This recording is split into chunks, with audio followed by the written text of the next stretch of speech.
cool. I don't know what that is.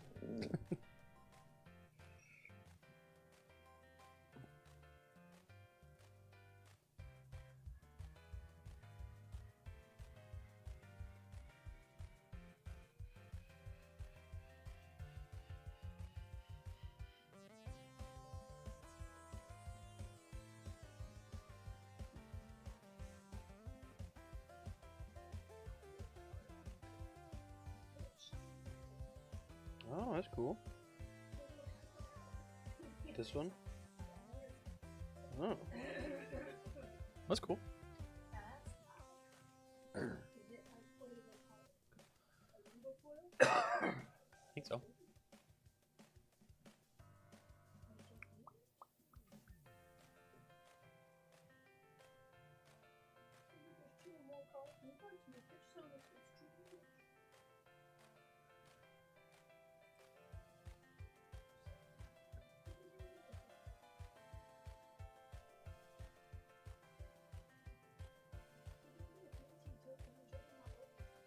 Oh yeah.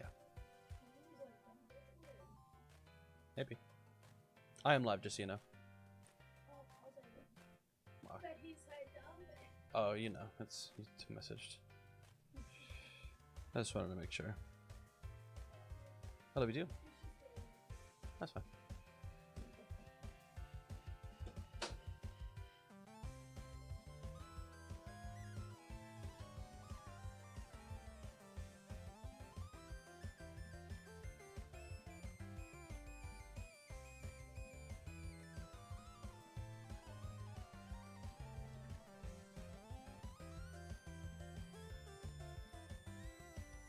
Yo, what up, Jace?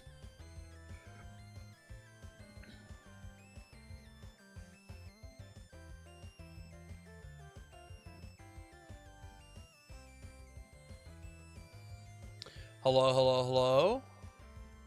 What's up with it?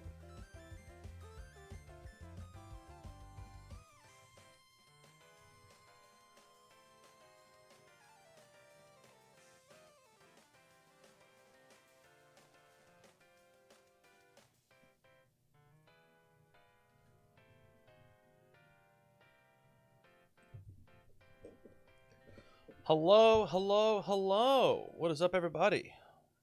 Welcome to the stream. What up, Zach? I can't stay super long, but I'll be here for a bit. Hell yeah, Jace. Hell yeah.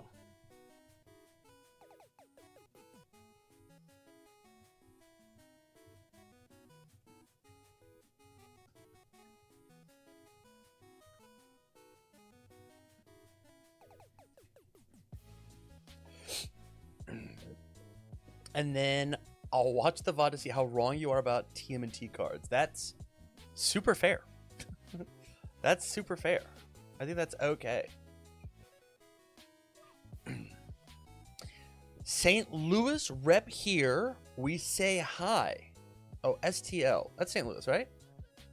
GM Spheres. I say hello back.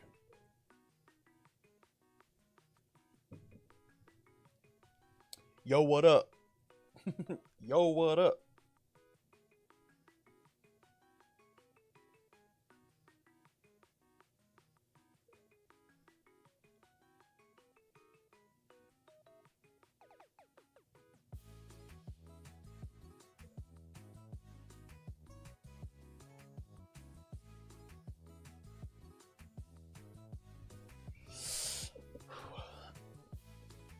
I took a shower this morning, and I like didn't do anything with my hair, and my hair is like crazy. It's like not doing anything I want it to. It's very funny. My hat's like wonky, and by proxy, Chris Smith too, since he's originally from down here. Fair, fair, fair, fair.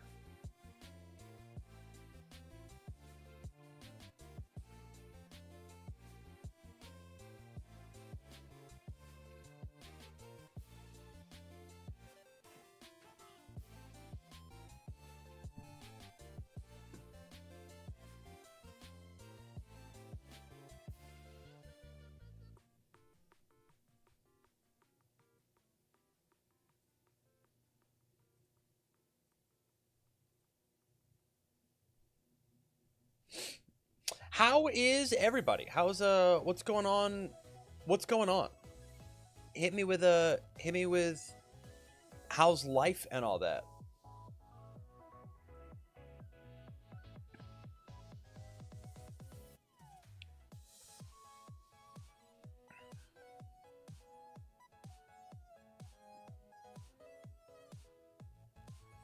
What's going on with everything? You ever get sad for no reason? Honestly, no. I've been more sad in my. All right, let's break it down. I've been more randomly sad like within the past 2 or 3 years, but like it's never been for no reason, right? It's never been for no reason. Normally it's for reasons that like don't matter, which that sucks. But but all in all, like it was like there is a reason to do it. There's a reason. Not mean. Normally it's about my job. Which we are going to talk a little bit about today.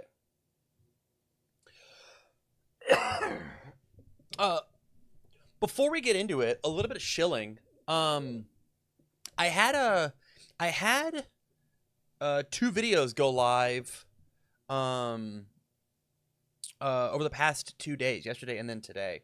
One is an advertisement. There's a potential 4K happening over in Virginia that the tournament organizers asked me to reach out and get some information on.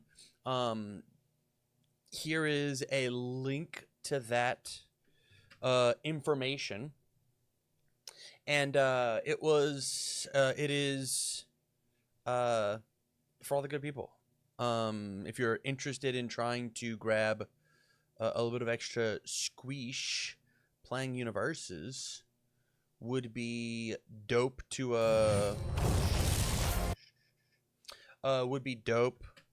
have you guys there.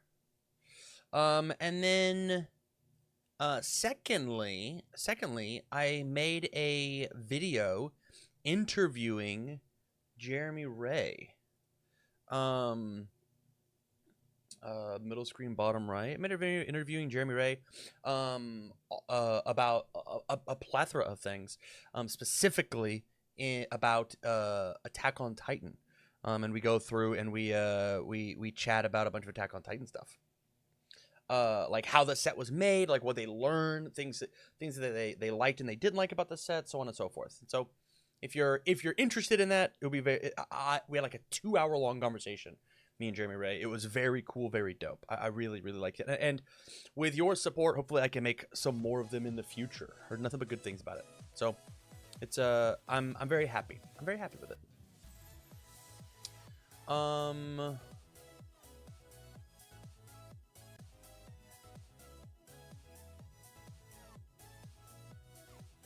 Yeah.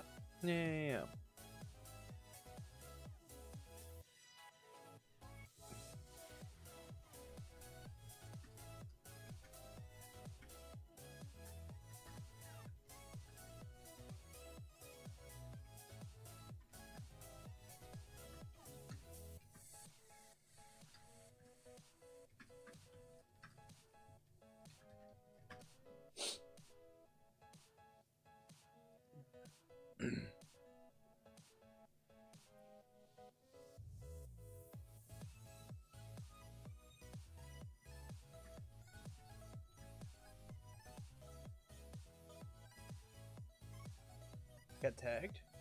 I got tagged in the thing. Who tagged me? I got tagged in David's Discord. We're scrolling. If I jump the president?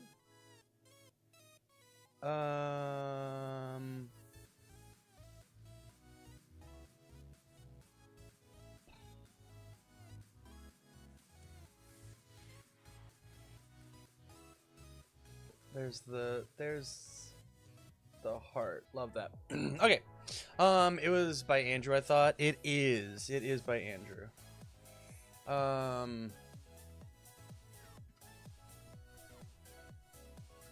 1 second.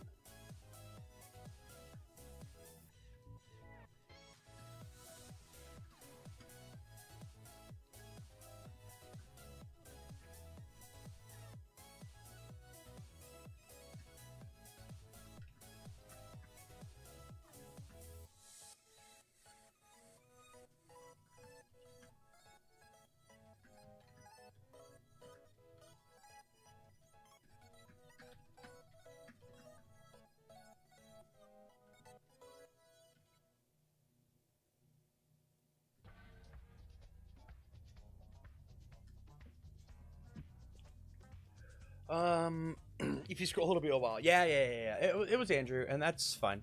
I appreciate anytime Andrew talks to me ever, because I am a bad friend, and I do a very bad job of reaching out.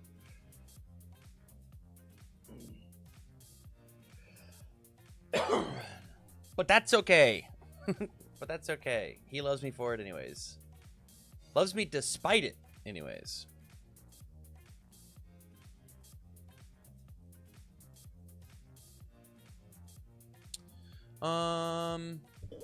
Chat, you guys have anything to talk about before we get to announcements and then I get to whatever? He wanted to know if you showed me that Arcanine video. And I was thinking if you didn't, he was going to kill you. Well, I did. I did do that. I did show it to you.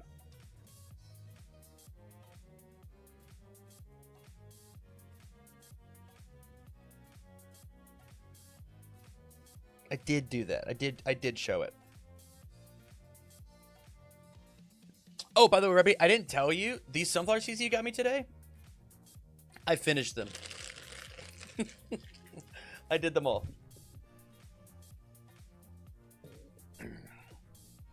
They were very good. They were very good. Are they replacing Taco Bell seeds? Do you want the true answer to that? Do you want the true answer to that? How real do you want me to be in my opinion of that brand?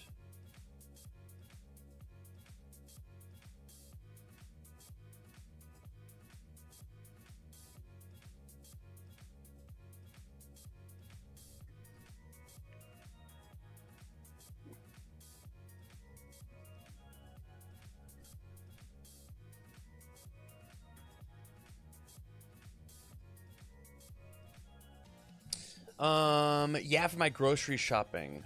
The answer is they were not as good as Big's sunflower seeds, but they were good enough to continue to eat. What are your honest thoughts on real versus feel? James Spears, I don't know what that means. All right, I finished episode 1 of the Jeremy Ray interview. When does the rest of the season come out? Rostos, I have been trying to pitch to do one of those literally every one a month for different members of the UVS Games employment since the first Creator Summit. So literally before Attack on Titan 1 came out, I've tried to make that video happen. Literally since before the first summit. And I kept getting kicked down the road or told no or whatever. So if you like it, genuinely, flood the Discords and be like, this video is awesome. I want Tam to do more of this.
1 second, guys. I'm talking to somebody.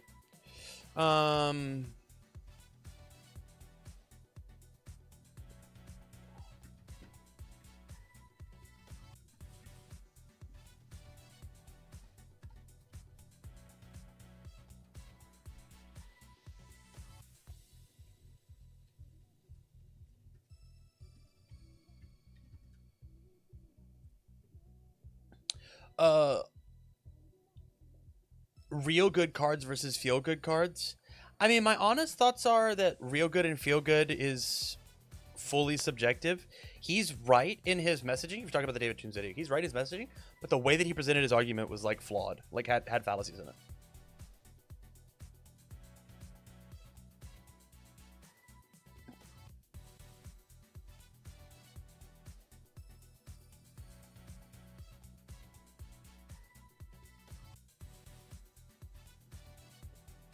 You don't have to answer that. I'm just messing with you. I mean, look, there's a difference between good cards and bad cards, right? And so like it's a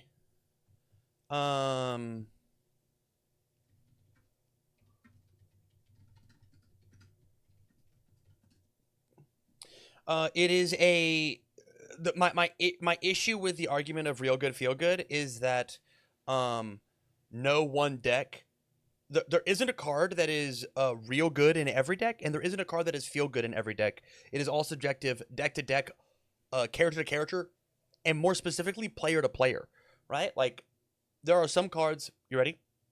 I think that, I think a card like, let's see the name of this one. I do not remember. It is a life attuned card. Attack.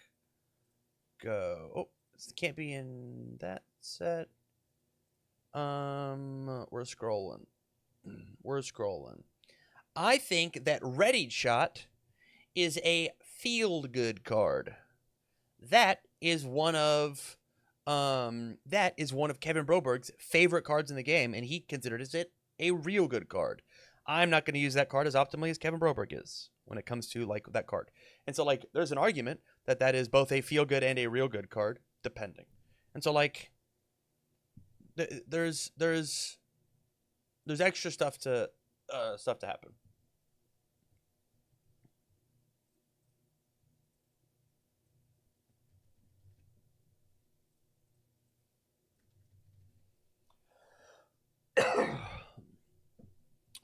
I'm late, but hi, it's a Tam. What up, Sketch? How are you, buddy? Good, I hope. Would have said both on coaching, but I'm starting to not want to put it in some decks on symbol. That's so interesting. That's so interesting.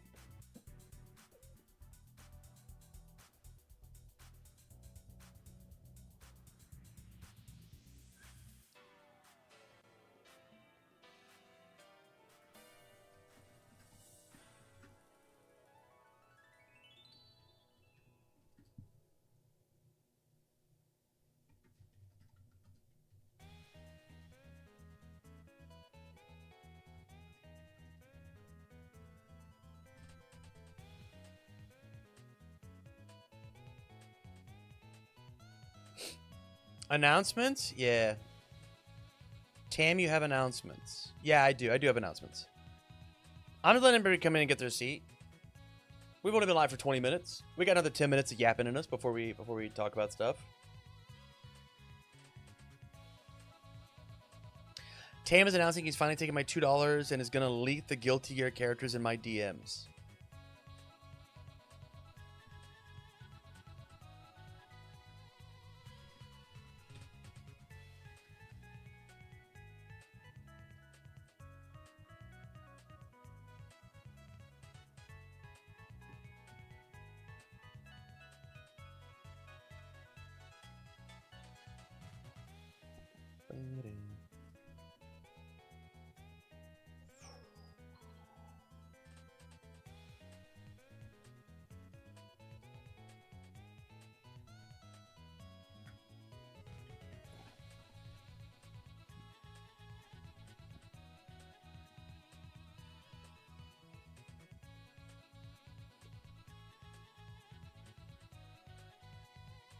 Let's see if I recognize any of these people from the summit.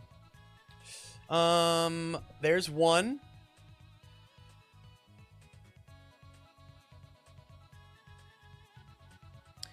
Two, I think. Three. Three for sure. I recognize three of them. Starting to think Tam is the Tom Holland of UVS. Speak to that. Speak to that for a second. Here, have my $2. Hey, Buddy, that's what I'm talking about. Thank you for the 15 months, my guy. Thank you so much. Thank you so much. Tam, what are you talking about? Guilty Gear characters. I'm only halfway through the J-Ray interview, but I'm a bit off-put by talking about AOT as though it's something that happened and isn't something that is still affecting the game right now. What does that mean? What?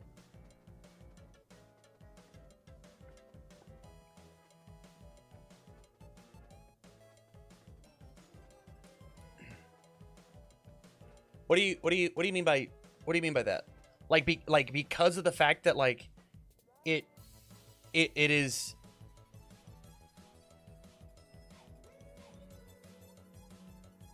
constantly trying to not to leak stuff that we're not supposed to know. Example, Critical Role promos.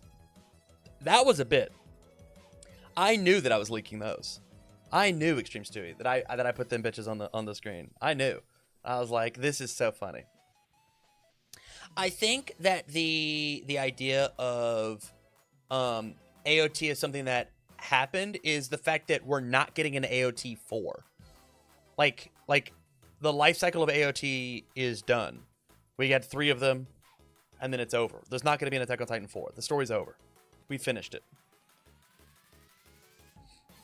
AOT will be half of standard when next rotation happens. The symbol disparity is going to be awful.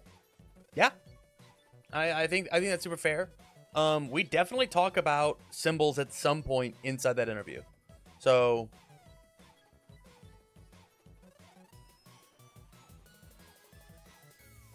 I mean, at this point we know 6 of the Guilty Gear characters, and I can only imagine a max of like 6 because of it being a Blitz set. So LOL. How do you know the 6 characters? If I could ask, how do we know? Is there box art that is leaked that I do not know about?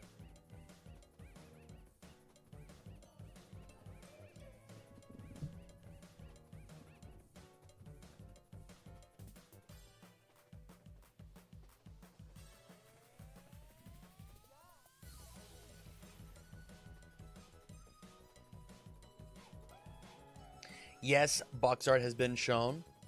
And matte arts. Oh, interesting. Does somebody want to link that to me and I'll take a look? Card gamers and making up assumptions based on zero evidence up top gamers. Not zero evidence. A little bit of evidence.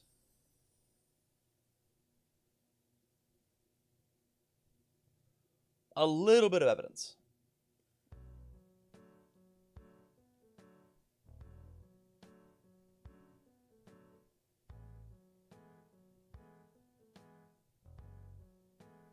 Ba-na-na-na.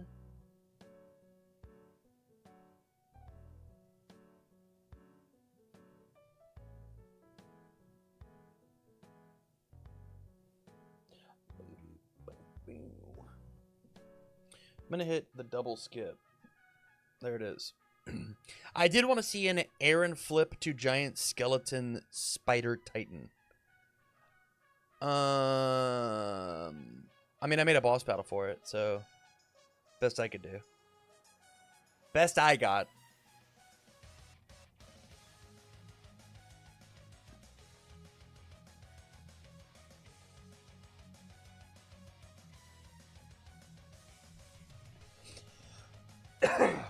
Oof.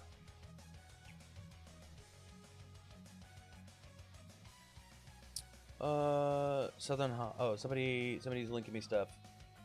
Somebody's linking me stuff.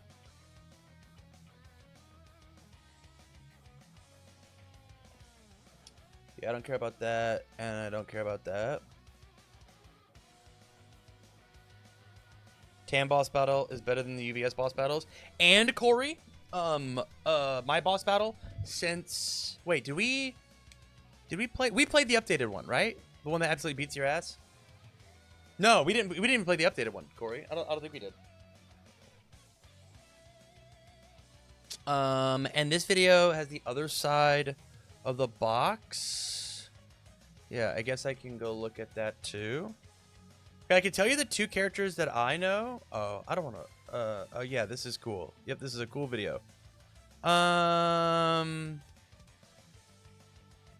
Yo, who do I talk? Let's real talk for a second. How do I gift Brett a real green screen?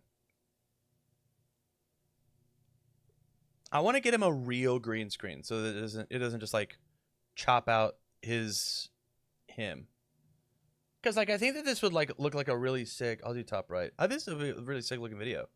But all of this extra noise happening around just distracts the hell out of me, dude. It just distracts me. Yeah. Man, the Blame Out art looks freaking dope. The Blame Out art looks so good. No, I beat its ass for smiling because I'm a big meanie. We played the Street Fighter one then. We didn't play the other one. Because you did that with the Street Fighter one. I've only listened. I have to listen only a lot of the time. Nothing against Brett. I just want him to go grab a $20 green screen. Make it look choice. Here's what I'll say. I don't know enough about Guilty Gear to remember anything character-wise. The 2 characters I remember seeing are on the box. So there's that. So there's that. Let's rock. We play the AOT sealed and the Street Fighter. Both were a blast. I have updated the AOT sealed one. I have not updated the Street Fighter one. I need to update that. I need to update it, but we'll get there. Okay. Announcement time. Announcement time. I'm gonna keep it happy and high energy, high key. My business model as a UVS exclusive content creator is not working. Our game is not quite big enough for me to survive and pay my bills exclusively on universes. As much as I love the game, it is my favorite game of all time. I think that I've said it before. I'll say it again. Universes is the best card game to ever be made, mechanically and all of that. And then the next best game is like number 5. I genuinely love it. But Universes is not paying the bills, sadly. So what do we do about this? We either quit making content altogether and go get a real job, which is crazy, or we expand into some other games. And so here is the new content slots. Let's talk about it. If I do this, will that be good enough? Yeah, that's fine. So we are going to be introducing 2 nights a week that we are doing other card games as content via stream. On Mondays, I'm going to be doing some Flesh and Blood content, and this is going to be weekly content. I have made a separate YouTube channel called Tam Fabwell, if you'd like to go out and find that, that I will be streaming all of my Flesh and Blood and putting all my Flesh and Blood content out there. From there, on Tuesdays, I'm still going to be doing Universe's Top 8 with Barlow, so that's not changing at all. On Wednesdays, I am planning on doing Riftbound content, a weekly Riftbound stream, talking about and playing something Riftbound-wise. I really enjoyed the game at Gen Con, and so I do want to give the game a real shake. And that will be streamed over on a different YouTube channel, youtube.com/TamRiftwell, which you can go subscribe to, and that will be streamed there.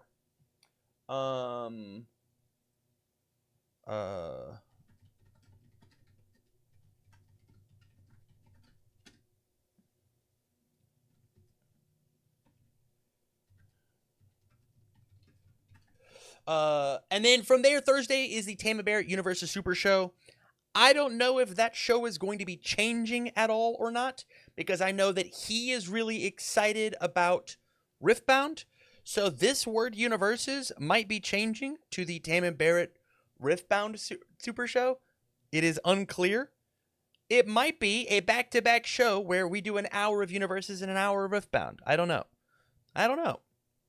And then from there, still doing Universes deck workshops on Thursdays. Friday night is the grind. My plan for this is to actually make it a potpourri.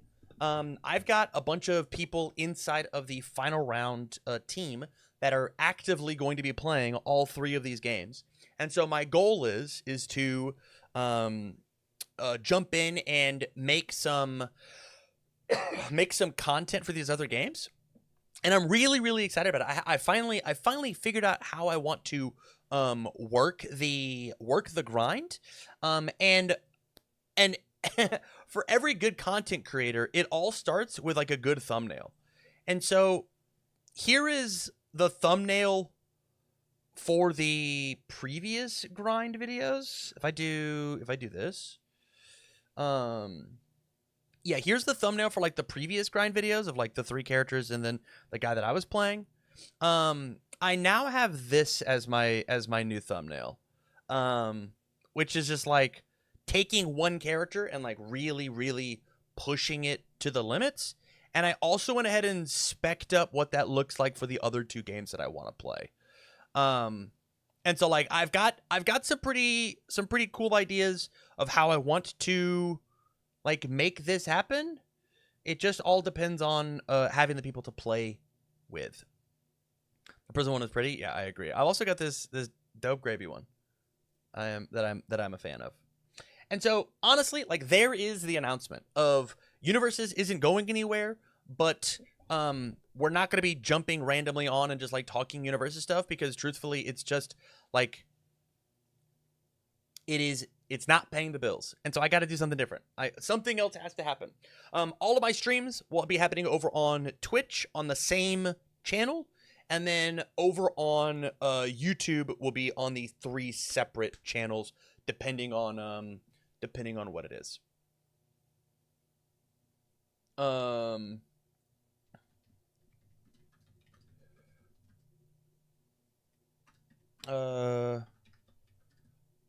Tam, you need to have subtle promos for UVS inside your Fab and Rift-Bound content. Bring more people from other games. Maybe. Why have 3 separate? Because I know the Universe people are not going to care about the Rift-Bound stuff, and the Rift-Bound stuff are not going to care about the Fab stuff, and the Fab people aren't going to care about whatever. Like the cross promotion actually isn't that great. There will be like inside of like description boxes or whatever. Hey, if you want these other games, here's the channels for them. But keeping things separate is better for like searching and whatnot. But there it is. Again, this is starting next week, I believe. I think my plan is, I don't know if anybody are big Flesh and Blood people. Next Monday, I've got a big collab thing happening with Agroblaze. I don't know if he's announced it or not, but we're gonna be playing a couple games on stream on Monday for Flesh and Blood, and then next Wednesday, I think my plan is to go through a full set review of the Riftbound Origins. I still have to figure out how I want to like package that and like talk about it, but there is plans in the work, and then I think the week after that I'm gonna start playing games, and then figure that out afterwards.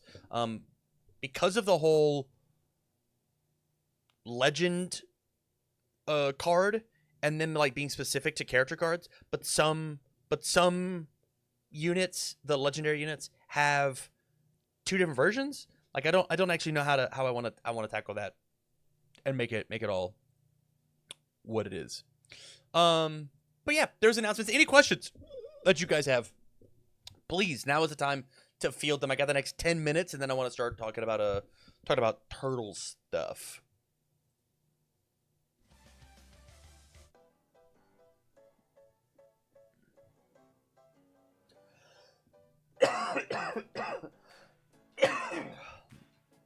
Excited for everything. Maybe I'll check out Fab.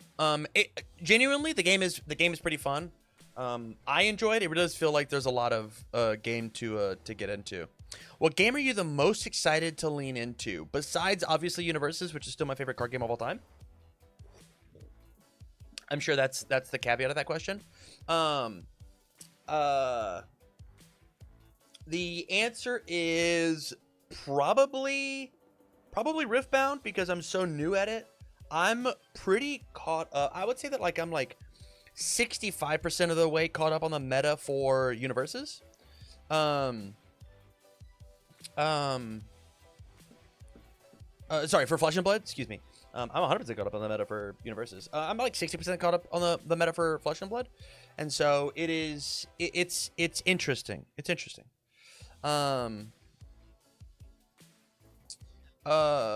When it comes to Riftbound, though, I feel very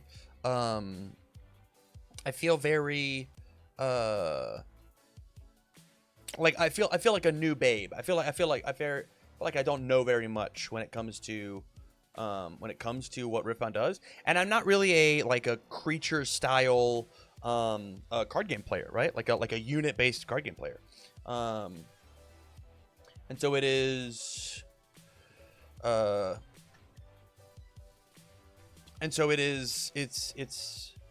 It's a new space. It's new space.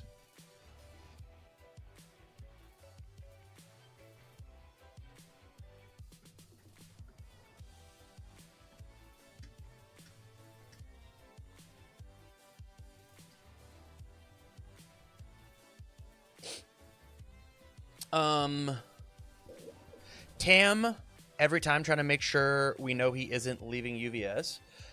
So, I mean, that's the thing is, like, I just love this game so much. I still want to work with the company, but just, like, being a solitary Universes content creator isn't going to work.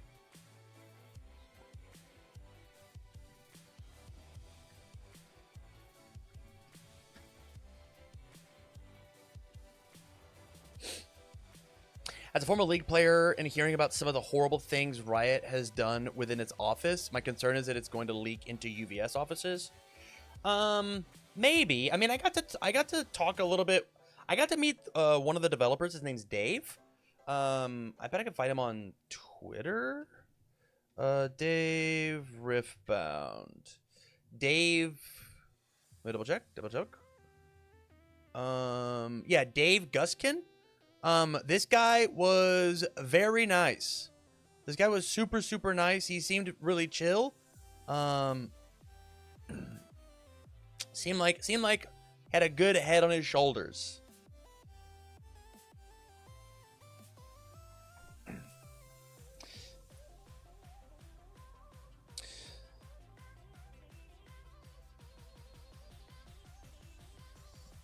The cool thing about Riftbound is that it is UVS 2, so you aren't technically doing other things.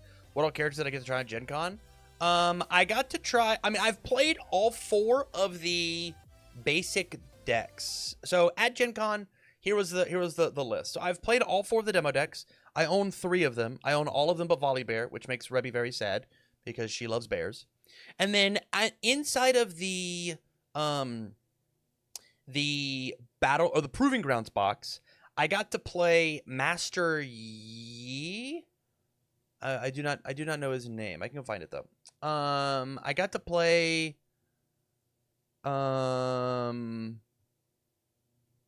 this person. Yeah, Master Yi.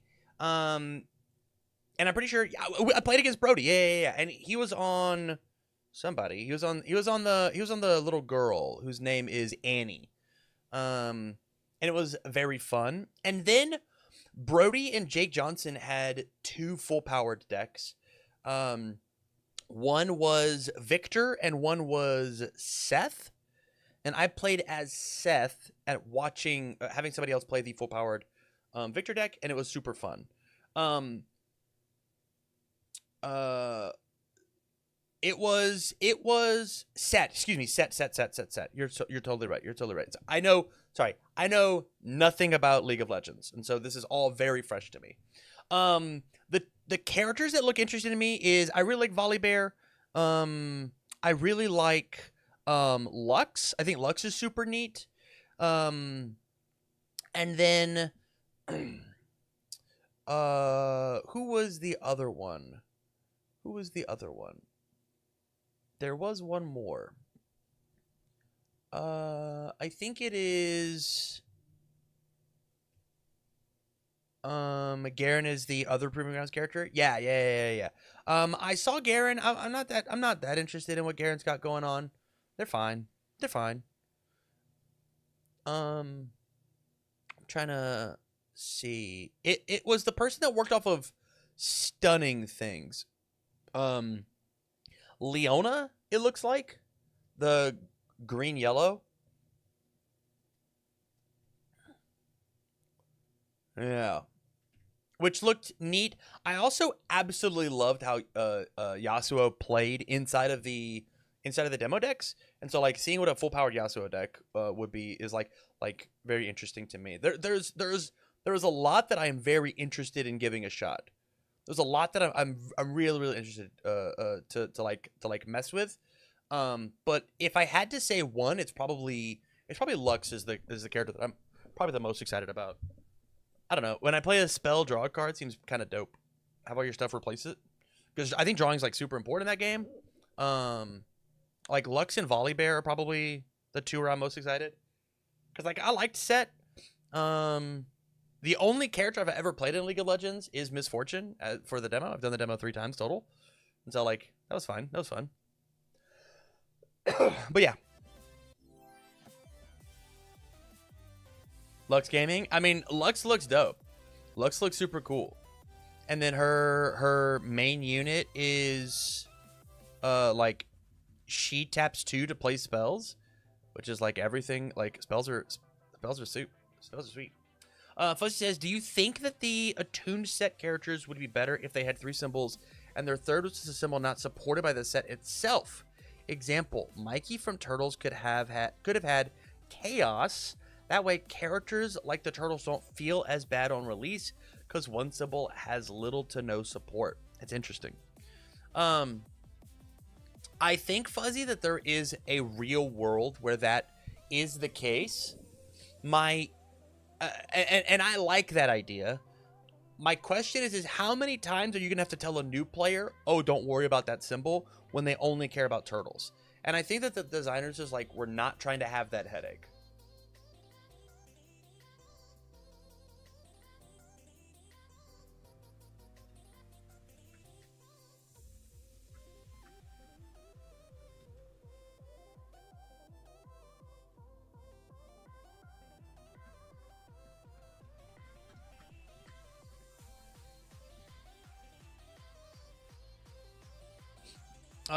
Question: what exactly is Proving Ground versus the main set in Riftbound? Because that's my main point of confusion right now. Riftbound, the Proving Grounds is a commander style 4-player free for all, and the game works really well in free for all. And so the Proving Grounds is a 1v1v1v1 game. And it has some mechanically unique cards. The characters are specific.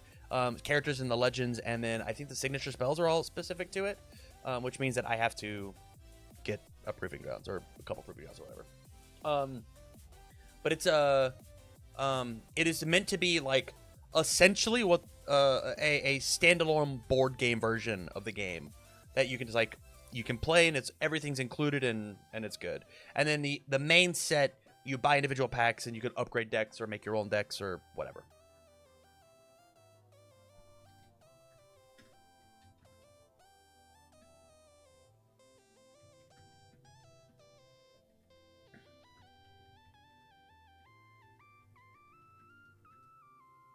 And the Proving Ground characters are illegal in the competitive 1v1 format? Correct. Correct.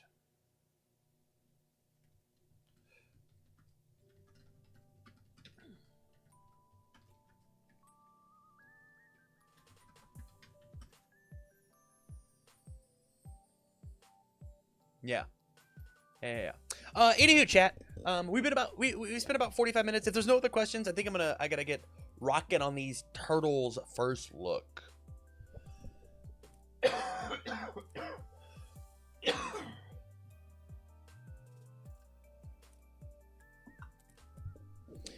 Second, a question for you.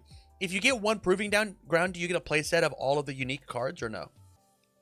Do you have to get multiple proving grounds?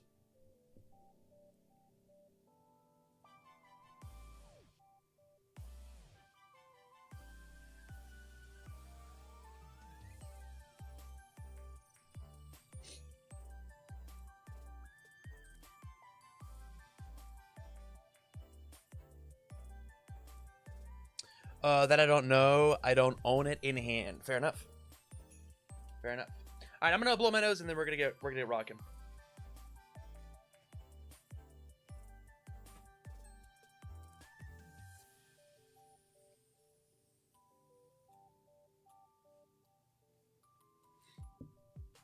I'm gonna mute up.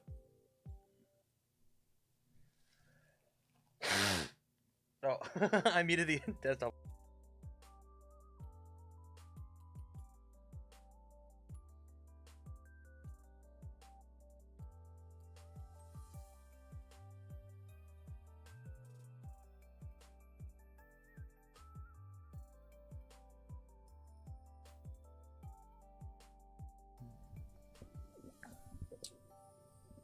All right. Let's do this. Oh, I need to do. I want see all. I wanna. Now hold on. Now hold on 1 minute.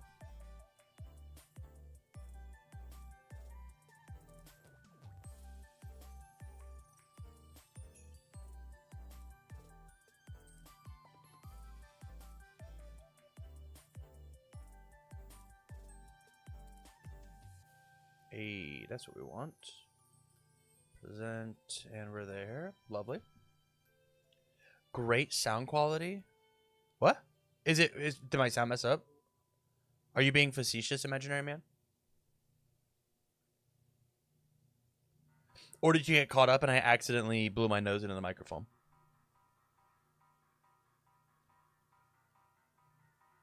I will wait because my audio matters to me. Your sound is normal to me? Okay.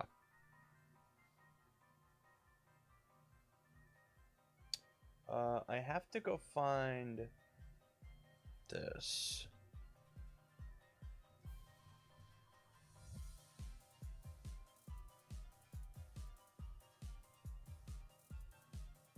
Was it this?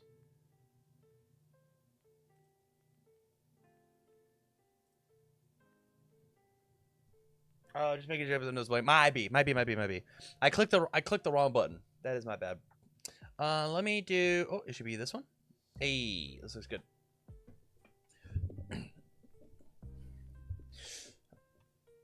Clicking the record button. All right, yo, what up, everybody? So for my live stream people, we have already talked about the characters. We've already talked about the air symbol. We've already talked about the all symbol. If you missed that, there is a VOD that is live, or you can wait for the YouTube video breakout. Over on YouTube, probably going to be going out here within the next 72 hours. I'll start putting those up. So, with that said, let's jump into the Earth symbol. Let's do it. Let's jump in. So, from here, we've got Belly Bump. It's a 4/3, 3 low for 5 with a 1 low block. Powerful 2. It says response. After you block with this card, your rival's next attack gets -1 speed. Very good 1 low block. Feels really, really strong as a 1 low block, specifically in like a sealed environment. 4 3 low for 5 is a little overrate when it comes to like the damage stat, especially with powerful 2. If you're looking for a low zoned dunk, I think the Belly Bump could be your answer.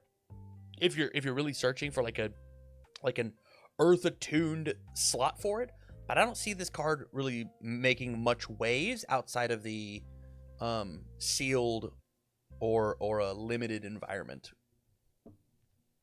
Up next, we have our UR. We've got Channel Energy. It's a 5/3, 5 high for 5 with a 3 high block. Love the art on this card. It's so good. Charge Slam keyword says Blitz. So after you play it, clear all other cards from your card pool. This attack gets +2 damage for each card cleared this way. You cannot play attacks for the rest of this turn. I think this card is so interesting because of the fact that we have it doesn't have a keyword on it, which is what Metalhead wants to do. So Metalhead is looking to play a lot of attack cards and give them like a big EX or powerful or something like that. Like, I think it'd been really interesting to have this guy have like EX1 on it. So like I get a bunch of damage from clearing the cards out of my card pool, and then its EX1 becomes EX5 or 6 or whatever. To like there's my kill card. But the fact this has no keywords whatsoever, I think it's so interesting to have Metalhead's face on it. That's so interesting. All in all though, like clearing your entire card pool to then play a bunch of extra cards is like super cool.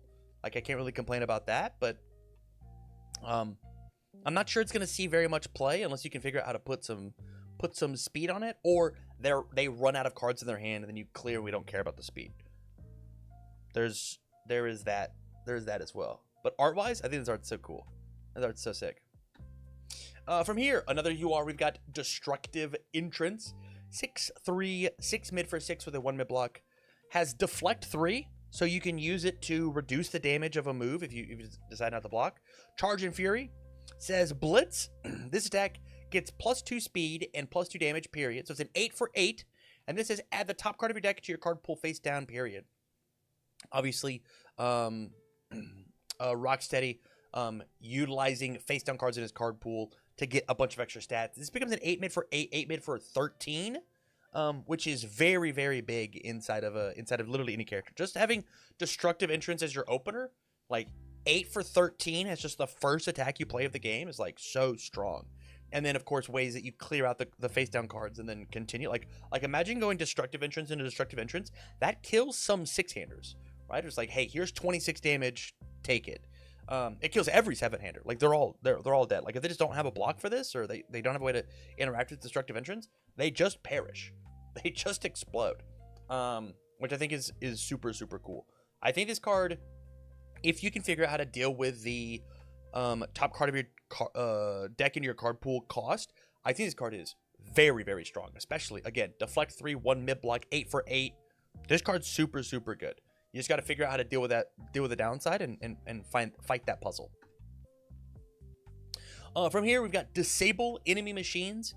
It is a 5/3, 3 high for 5 with a 3 high block. Has the throw keyword, which means if it's fully blocked, it still is going to deal half damage rounded up.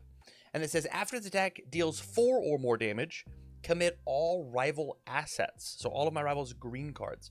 Now, it is really interesting to mention that, so Disable Enemy Machines, you got the Mechazoids in the background there.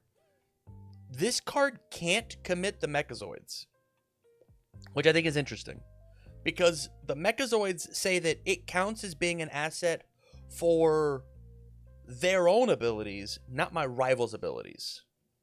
For your abilities, they count as assets, which is like a weird place for them to be, but it's fine.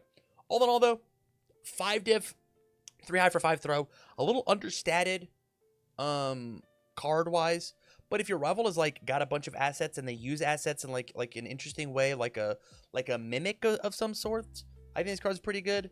But then you have to figure out how to get it to the 9 damage, or else they're just gonna block it and take 3. So like you gotta figure out, you gotta get it to 7 damage. You gotta figure out how to give it 2 damage, so I can do partial block and then take the stats. I don't know.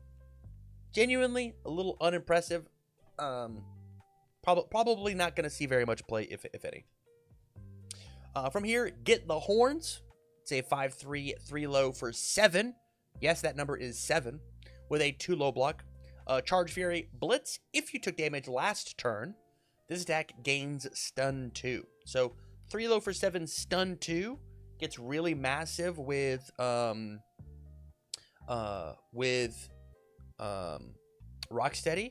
Becomes a 12 damage move. 3 low for 12 stun 2 on a 5 diff feels incredible. Feels super solid. I'm down for it. I think it's okay. Again, at the uncommon slot, it's probably not going to see a ton of play in competitive games. But if you're looking for a 5 diff stun 2 and you're down to just like not block things, I think this card's pretty okay. I do like this card a lot in Metalhead. If I took damage last turn, not only did I flip one of your pieces, make you discard a card, but now this card's going to be stun 3 to open the gate. So 3 low for 7 stun 3 probably actually could make its way into a Metalhead deck. I also want to just laugh at Leo's face here. Leonardo looks very funny in the background here. It's a very funny picture. A very funny picture of Leo. Excuse me. From here we've got Heavy Toss. 4-3, 3 high for 6. Interesting that this one isn't a throw when the previous one was, and it doesn't look like it's a throw. This one looks like it is not throwing things. This guy is absolutely throwing. 4-3, 3 high for 6 with a 2 high block blitz. Committed Foundation. This deck gets speed equal to the printed difficulty of the Committed Foundation. So you have a 3 difficulty. You can essentially make this a 5 diff because you committed a foundation. Make it a 6 high for 6. I dig it. It just depends on how much you like your foundations being committed. There are some foundations that say once committed, do a thing, or play up all committed cards. But this card is above rate, right? It's a 3 for 6. It's got 9 points of stats aggressively, and then gets more stats based on how much input you want to put into it. I like this card. I don't know if it's incredible in a non-sealed space. There's probably just like some better stuff, right? There's also 5 printed 5 diffs that don't get played for 5. True. Yeah, if you can figure out how to give more stats to this thing, I think that there's something real here. At the end of a string, like even just like committing a 2 diff and being like, hey, I don't need this 2 diff now, or something like a nice try that like readies during my opponent's turn. Make this a 5 high for 6 4 diff. Probably feels good enough to warrant playing at like a 2 of or something like that. Lack of keywords might be a little hurtful, but all in all, probably okay. From here, we've got Maximum Follow Through. Bebop sitting there, crazy pink hair. 4-3, 3 low for 5 with a 2 low block. Has the charge keyword. Blitz. Commit up to 2 foundations, so of yours. This deck gets X damage. X equals the combined difficulty of the committed foundation. So very similar to the last card, but instead of committing for speed, it's now commit for damage, and you're allowed to pick 2 of them. So if I've got, this 4 diff could be a 3 low for, a 3 low for like 11 if I've got 2 3 diffs, and I'm down to commit them and do the stuff. This is just a big bomb to be played at the end, or to like maybe play it at the beginning.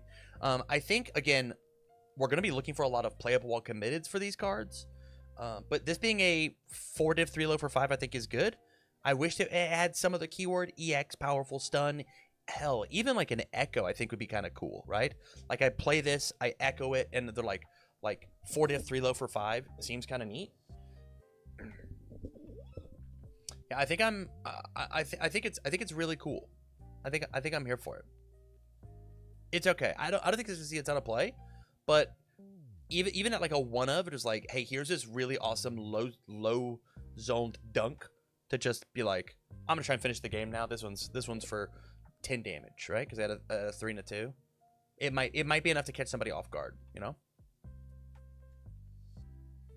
Reciprocate, one of my favorite attacks in the whole set. It's a 5-3, 3 high for 7 with a 1 high block, Fury Slam. It says Blitz. If you took damage last turn, this attack gets +3 damage. This is a 3 high for 10 if your rival smacked you, or better yet, if you let them smack you. This card, inside of sealed, feels amazing. This is going to be one of your main kill conditions. To lead off and be like, hey, this is a 3 high for 10. You have to interact with this one. Sorry. And then the rest of your moves can kill them. Or even playing this super late and being like, hey, here's 10 damage. You ran out of blocker cards. This card feels so good. If there is a character that can give this thing any amount of speed whatsoever, this card will see competitive play. 10 is a massive number. is so massive. It was so big. You absolutely should look at this card if you can figure out how to give it speed. 10 is huge. It's so much. It's such a massive stat. Definitely look at this one. Especially if you've got like the keywords that matter or whatever. Like, this card is dope. This card's super cool. From here we've got Roadhog. 4/3, 4 low for 4. Already great stats. 1 low block, stun 1, Fury Slam. While you have a face down card in your card pool, this deck gets -1 difficulty. So essentially, your face down card from Rocksteady does not count once per turn, right? I play my move, I use Rocksteady for the +5 damage. I play Roadhog, it ignores the face down basically because it's -1 difficulty. This card I think is going to be a mandatory like minimum 2 or 3 of inside of Rocksteady, strictly because of like he wants to play out longer strings, and the face downs are his setback, are the thing that he doesn't want to the way that he slows himself down, and Roadhog gets to ignore that. It has his keyword, so this is a 4 low for 9 stun 1 that I get to play late in my string. There's this card is going to be all over the place in Rocksteady highly competitive decks. If you're trying to play Rocksteady, this is one of the ones you gotta add. This one's one of the good ones. Up next, we got Smash Through. It's a 5/3, 3 mid for 5, 1 mid block, breaker 1, stun 2, and that's it. So good on offense. It's a 3 mid for 5, stun 2. Doesn't have any other keywords besides that. And then on defense, it's got the 1 mid block with breaker. And so a little disruption on their turn, a little disruption on my turn. Really good opener to like open up the turn. It's got enough damage that like after the stun, they're gonna probably want to interact with it in some way. Because 5's a chunk, right? Like if this was a 4 mid for 4 with the same stats of like breaker 1, stun 2, it probably wouldn't see as much value. But like as the opener, 3 mid for 5, I think is good. Is like a good rate. And even then, incredible 1 mid block breaker 1 I think is also really important to just be like, hey, I will block just well enough, make you commit some extra resources so that when I get back to my turn, my second Smash Through that I'm playing is going to really open you up and then go crazy. The only issue that I have is like it doesn't have other keywords like charge, Fury Slam, kick, punch, whatever, right? Like easily could have been a slam and I think would have been really good in things like Bebop Rocksteady. But the fact that it doesn't have those keywords makes it a little less valuable. But I still value like a stun 2, breaker 1 opener like this, especially if like your symbols just don't have one of those.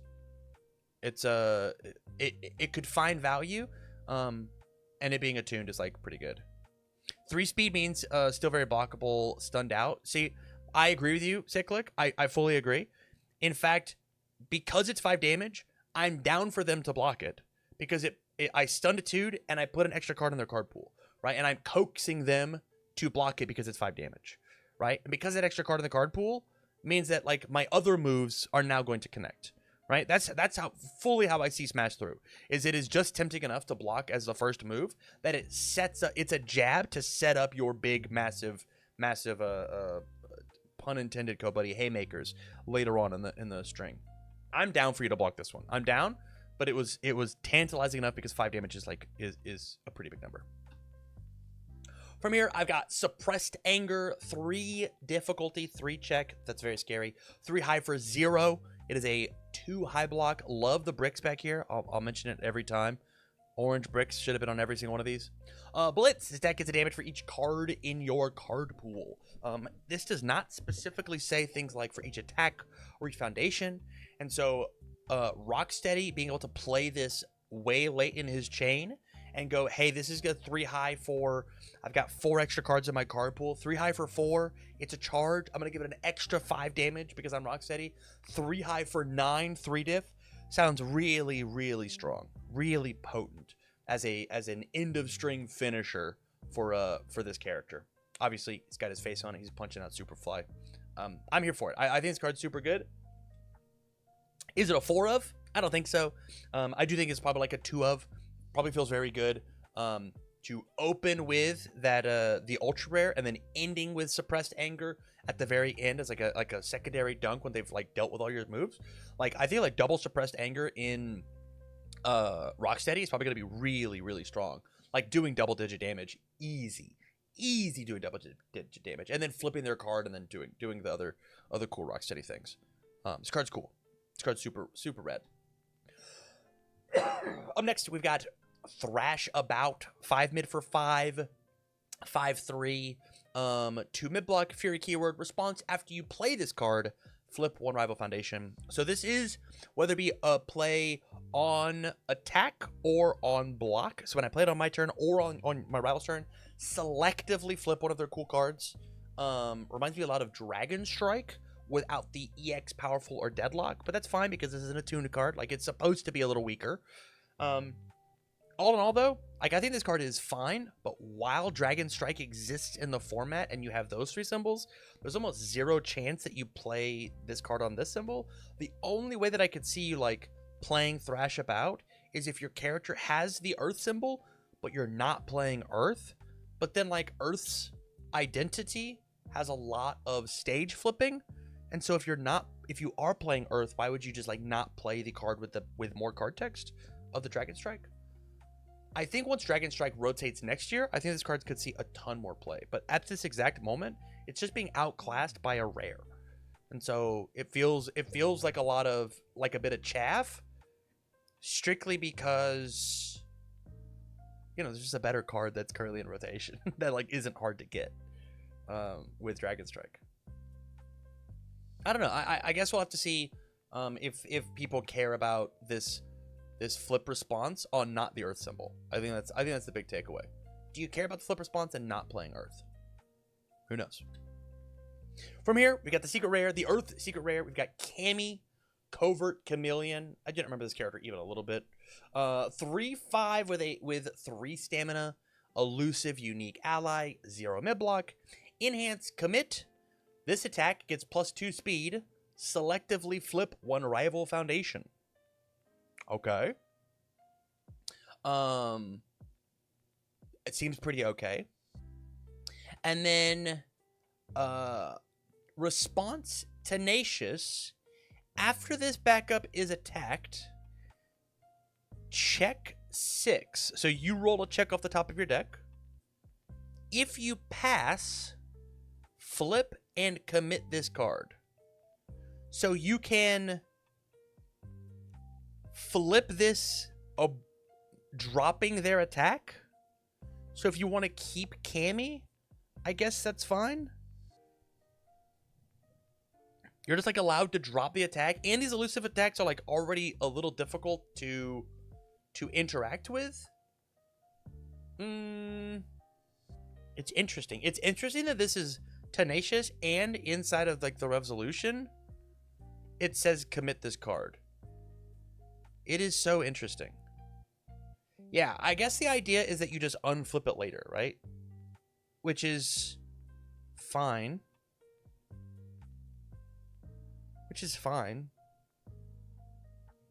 I don't know. Of the SR backups, this is probably the one that I'm least impressed with, but I guess it is a 3-diff instead of like some of the other ones. But there are some other one of these backups that are like I'm like way more into. But this one's probably fine and annoying enough. I mean, every turn selectively flipping a rival foundation on any Earth attuned character probably sounds decent enough to like run a 3-diff backup that does this, right? 2 bonus speed when it matters and do it like it's cool. It's just nothing. I'm not here for it. Not my cup of tea. It will see play though. It'll see play. Up next, we've got Brick Wall. 1/5/3 mid block. Attacks blocked by this card cannot be added to momentum this turn. So if you block with this card, it locks that card in the card pool. It cannot be added to momentum. That means by card effect, like if you blocked a phantom threat with this card, it doesn't get to go. And it also says if you like partial block and you still take damage from it, it will stop that from going to momentum as well. I think a card like this exists almost exclusively in the sideboard. And because of that, I think that a card like this absolutely should exist.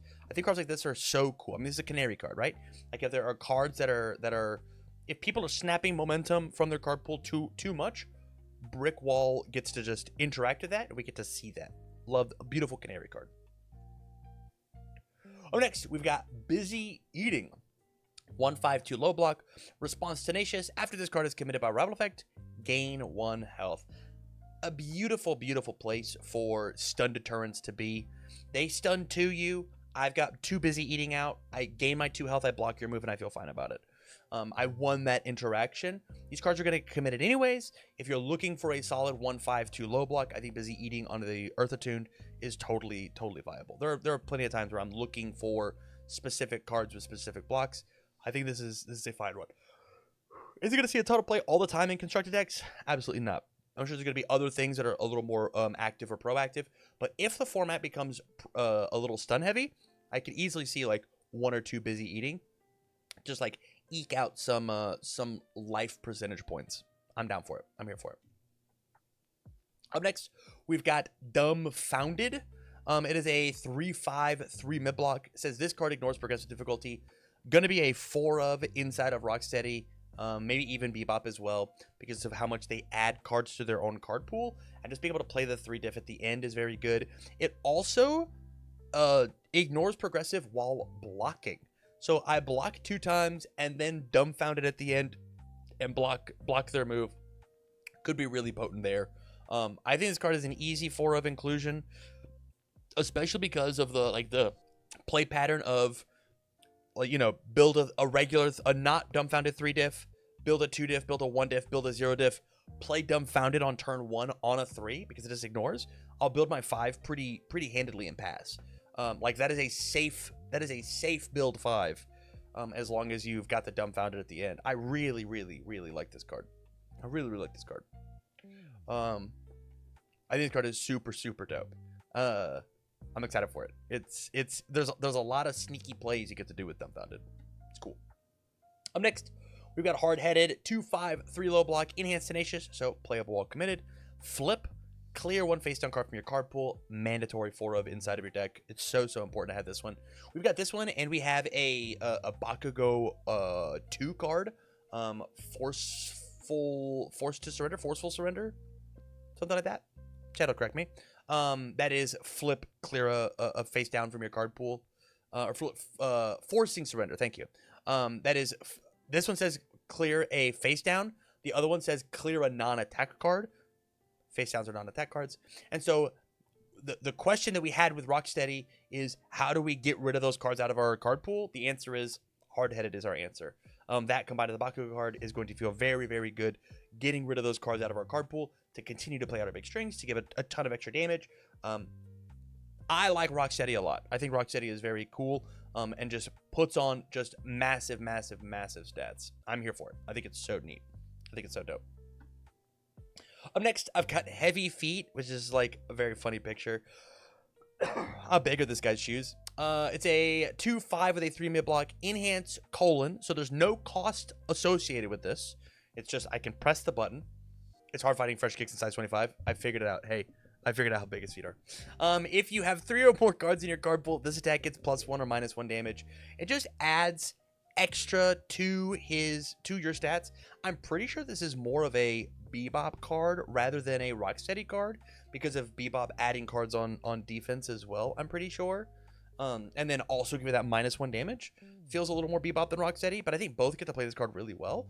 I love the spammable reusability of Enhance : if I got 2 or 3 of these, every attack is going to get plus X or -X. X equals the number of Heavy Feet. I think it's a totally fine spot for an uncommon to be. I think that I am down for what Heavy Feet's got going on. I'm here for it. Is it going to make the cut in some constructed decks? I don't know. Maybe a 2 of is okay. I don't necessarily think it has to be a 4 of. It just depends on how much you're adding cards to your own card pool. From here, I've got Horseplay.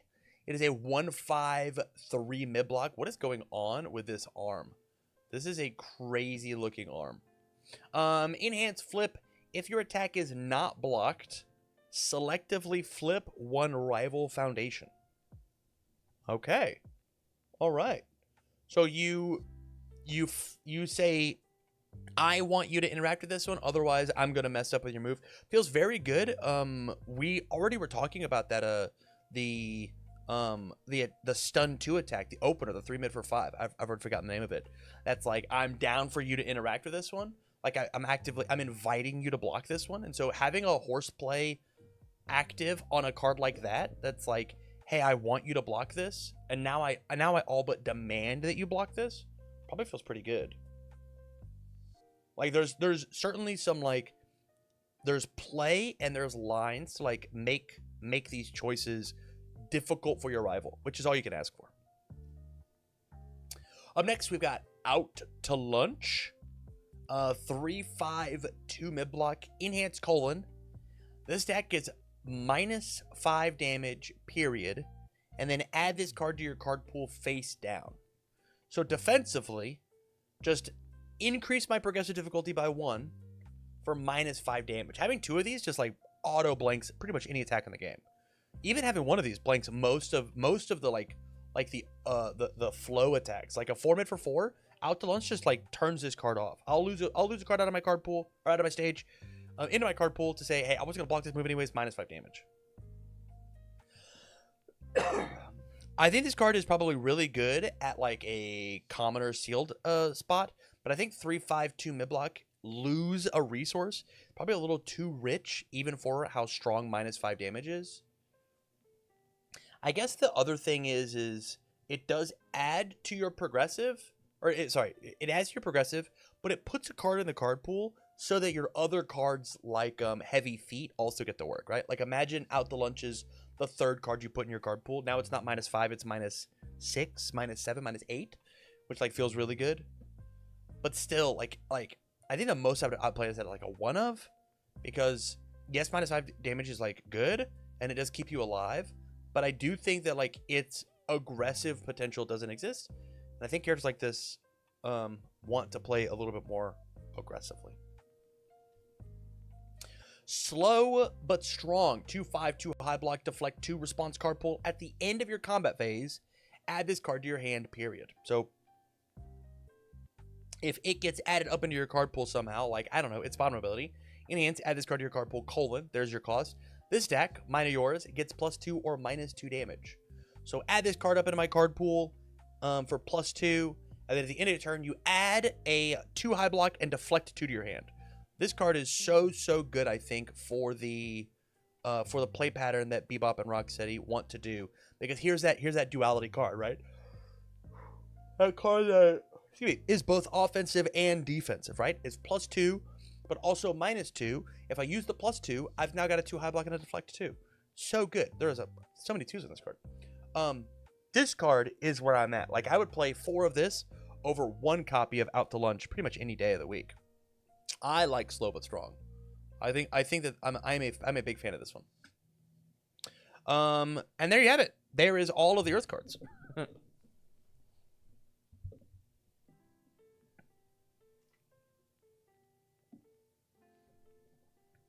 From here, I got tagged in David's Discord.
Okay. All right, sorry. I got tagged in a thing. Let's talk. I'm actually gonna stop the recording and then restart the recording. All right, let's talk evil symbol. It is about time. I've been famished for evil symbol cards. Let's talk about them. So from here, starting off nice and strong, we've got Equipment Heist, 5/6 non-block, no block. You cannot even attempt to block with this one. Scheme. This card says this card does not count towards a progressive difficulty. So when you play this one, your other cards ignore this one. This one essentially is free. And then it says first form. So if this was the first card that you played on your turn, draw one card and discard one card, period. And then enhance card pool your turn. So it's an action. So it's not allowed to exist in your stage. So it's got to do something somewhere. And the answer is it plays its ability while it's in the card pool during other attacks that you played. If you have 3 or more attacks in your card pool, search your deck or your discard pile for one asset and build it. So if I got 3 attacks in my card pool, remember this one does not count for progressive. I can search my deck or my discard pile for some assets and just start slamming onto my stage. The more attacks that I play, the more assets I can pick up because it's 3 or more, right? So on attack number 3, and then attack number 4, and then attack number 5, I can slam assets out of my discard pile and my deck, right? I can go search for them. Very cool, very strong ability. Very much worth the 5/6 without a block. This one is dope. This one's dope. This is this is an absolutely amazing build around card of how much advantage can you get when the equipment heist is going on. I'm really excited to see what cool cards we get, cool combos that we get off of this one card. Speaking of more schemes, we've got Trash the City. It's a 4/6 without a block scheme. Again, this card does not count for progressive difficulty. First form, so it's the first thing you played. Seal 1 rival foundation, so it loses all card text and cannot gain any more card text. And the response card pool, after you play an attack, your rival commits a foundation. So essentially like stun 1. So I play a move, I stun the move. I play a move, I stun the move. This card, obviously, it's got his face on it. Very good for Superfly. Superfly takes a hit, I'll add Trash the City into my card pool. I take a hit, I'll add Trash the City in my card pool. I'll take a hit, I'll add Trash the City. And so now, as I am playing attacks, I'm stunning 2, stunning 3 on every single move over and over and over again. Again, the downside here is this card does not have a block. So if you get stuck with these cards in your hand, it's going to feel pretty bad. But being able to just add these cards in for free off of Superfly's ability, so strong. So strong. This is one of the good ones for sure. And then from here, we've got Wipe Out All Humans. 5/3 non-block scheme. This card does not count to progressive. First form. So it's the first card you play on your turn. Your rival's next check gets a -2. Essentially, -2 speed. But there are some things that ask your rival to make a check, or if they played an action or something along those lines, it would get eaten up there. And then enhanced card pool, very similar to the other one. Your attack gets +2 damage. So we have a scheme that searches cards. We have a scheme that commits my rival's foundations. And now we have a scheme that gives plus damage. This feels very good for if there are a ton of different ways that if you want to play Superfly, you can move and adjust your deck to use the scheme that you want when you want it. A ton of different ways that you can play this character. Very cool. Very, very cool. And I love the fact that they're all at different rarities. We had an ultra rare, a rare, and now an uncommon. I'm here for it. Up next, we've got Anti-Mutant Neuralizer Shot. It is a 5/3, 5 mid for 5 with a 1 mid block. EX3, ranged weapon are its keywords, and it says Blitz. So when you play it, if your rival's character is a mutant, this deck gets +2 damage. 5 diff, 5 mid for 7 with EX3. Insane stats. Very, very, very good stats. Easily could see play in if your local community are big Turtle fans and they're playing a ton of mutant characters. Playing Anti-Mutant Neuralizer Shot makes total sense. The stats in this card go absolutely wild. 5 diff, 5 mid for 7, EX3, 1 mid block. Very, very good. If your rival's not a mutant, this card's probably okay as a 5 mid for 5 with EX3. It's probably fine. But man, 5 mid for 7 feels way, way, way cooler. Up next, we've got Bring Me Stockman's Mutants. It is a 4/3, 4 low for 4 with a 1 low block Ally and Fury. Ally keyword I think is going to be really important for Mega Mutant. Blitz. If you have a scheme in your card pool, this attack gets +2 speed. So it is a 6 low for 4 if you have a scheme. My issue here is that I think finding schemes into the card pool as Mega Mutant are going to be way harder than it is for Superfly. So Superfly making this a 6 low for 4 with plus stats if you play it later and you committed a bunch of foundations probably feels okay. But there's probably better things that you could be doing, unless you're really determined to have this like low zone and then the low block. Probably just better ideas you can have. You probably want to play maybe even a higher difficulty card so that you can like be more inclined to commit those extra resources to play to get your bonus off Superfly. It's certainly a give and take, a push and pull. For me, we got chucking cars. 6/3, 6 high for 6 with a 1 high block. Looks good. Ally ranged. Love this. Love the big semi here. Like, this is a great action shot. Also love the brick pattern in the back here. Looks really good. Blitz, destroy 1 asset in play, colon. This could be my, period, my asset or yours. This deck is X damage. X equals the printed difficulty of the destroyed card. So I can destroy your asset and give my move damage, which feels very strong. Very, very strong. And then Blitz, if an asset in your stage has been destroyed this combat phase, draw 1 card, period. Okay, that seems pretty good. So if I destroy my own asset, I get bonus damage and I draw a card.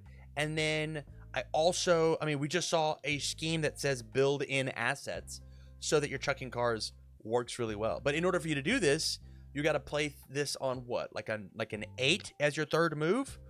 And it has to be later than that, because we have to, on the third one, enhance to build in the asset, and then chucking cards afterwards to then destroy the asset at blitz speed and then draw the card.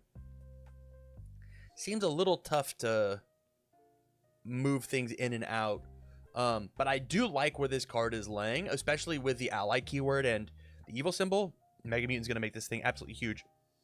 But later on down the string, it can be played. Yeah, I think this card's gonna hit like a pun intended, like a truck. it's gonna hit really, really hard.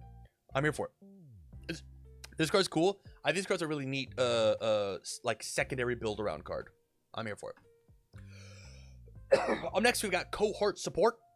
4/3, 4 mid for 4 with a 1 low block. Breaker 1 ally. It says Blitz, your rival makes a check against a 5. If they fail, they lose 2 health. So essentially, you've got a 33% chance to either stun to them or they lose 2 health because of how ratios works. Because when they make the check, they are allowed to commit foundations in order to pass it, or if they lose 2. I think a big important thing here is if they fail, they lose 2 health. This is allowed to burn them to death. If they have 2 health and they fail this, they lose the game. You never go to blocks, you never do any of that. So the fact this doesn't have the can't end the game rider is probably good enough, especially with a 1 low block Breaker 1 ally symbol. Again, going back to Mega Mutant, I think this is like a pretty easy Mega Mutant pick for to be played here. I'm here for it. Up next, we got Creating a Family. 4/3, 4 mid for 4, 2 mid block ally Blitz. If there's at least one of the ally card in your card pool, draw a card. Now this is a Mega Mutant card. As a 5 diff, 6 mid for 6, draw a card. This card feels incredible. This card feels super, super good for this character. Lets you draw more cards to play out bigger, longer strings, to give more stats, to hit harder. This is exactly what this character is looking for, and I'm all for it. I'm all for it. Grip of Cruelty, 4/3, 0 high for 5 with a 3 high block throw. Blitz, your rival's next check to play a block gets -2. This card is interesting. This card's so interesting. So I played on my turn. It's a 0 high for 5. So easy to block. So easy to block. But if they choose not to block this one, it does carry over that minus check to the next move. So it's like, it's better than your Blitz, this deck gets +2 speed. Because their next check to block is -2. If they choose not to interact with Grip, and I play something very big, and they didn't waste a block here on Grip, then that means that they still have that -2 floating. I love it. I think this card is a really, really cool opener, especially if you're looking for just like a 4 difficulty, 5 damage throw that you can just like slam damage on. I think this one's really neat. Very cool opener. If you can figure out how to pile damage on a 4 difficulty throw, very cool finisher. You don't necessarily care how slow it is, right? Because at minimum it's a 2 high for 5, which I think is a totally fine spot for where a throw could be. I think I'm totally down for it. Up next, we've got Lock and Load. 5-3, 3 low for 5, 1 low block, stun 2 ranged weapon, blitz. Cancel the first enhance ability your rival plays during this attack. I've had a couple questions about this one, so we're gonna go through it. So I play Lock and Load. I blitz on the card. The first enhance my rival decides to play during this attack gets canceled. So if they play a thing after they pay all costs, including anything before the colon, everything after the colon doesn't happen. There's timeline number 1. Timeline number 2, I play Lock and Load. I play the blitz. My rival decides to pass on their enhance. It comes back to me. I play a cool ability. My rival goes to play an enhance. It still gets canceled. Even though you passed playing an enhance, passing an enhance is not playing your first enhance ability. Lock and Load does not care if you pass. It is just the first thing that you enhance that you play during Lock and Load gets canceled, whether it be from your character or an action out of your hand or whatever. If you play an enhance, Lock and Load is going to cancel it. So a 3 low for 5 stun 2 that is difficult to play abilities during, I think, is a good ability. Is a good card. I think that this one is good, especially on the very early turns of the game where my rival has significantly less resources to be played.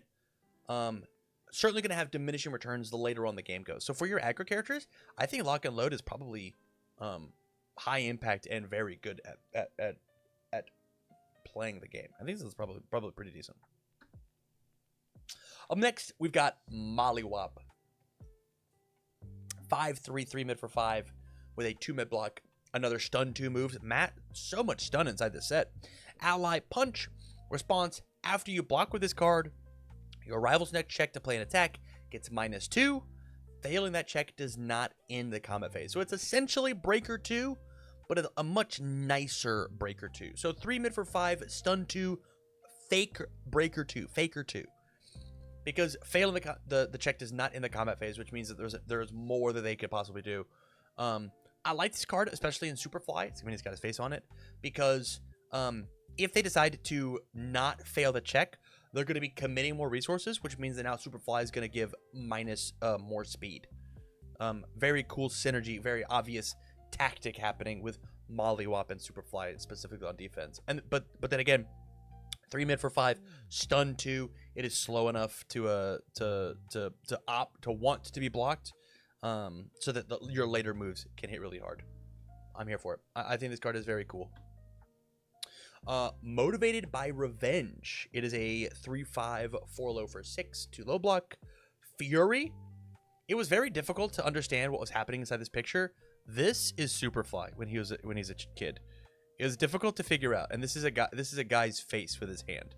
It took me a bit to figure out what was happening here. Blitz. If you took damage last turn, this deck gets +3 speed. So a 7 low for 6, 5 diff. Incredible. Very, very strong. Part of the game is taking damage, and so most of the time you're going to be leaking damage pretty much every turn, just because of the onus of blocking versus not blocking. And so Motivated by Revenge is a 5 diff 7 low for 6. Feels really, really, really good. This is one of the cards that if you can give any amount of damage to it, like Superfly can, it's gonna feel really strong.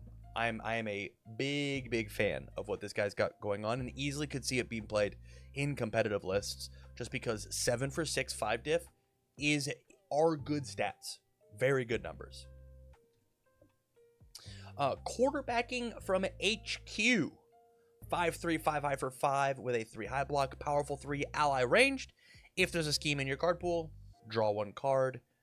Again, an ally card for Mega Mutant, tough to get the scheme in there. And a very, very strong 5 diff for Superfly that wants to play schemes in the card pool in order to redraw cards. 5 high for 5 with powerful 3. Feels very, very strong there. I'm in. I'm in. Just fully depends on how are we getting cards. How do I best utilize all of the words on this card? Having a common 5/5 for 5 powerful 3. About 5/5 for 5 powerful 3 does feel very good. From here, we've got Rebuilt Forces. 5/3, 5 low for 5 with a 1 low block ally keyword. Blitz, build one backup with printed difficulty 3 or less from your discard pile, period. That's very good, especially with these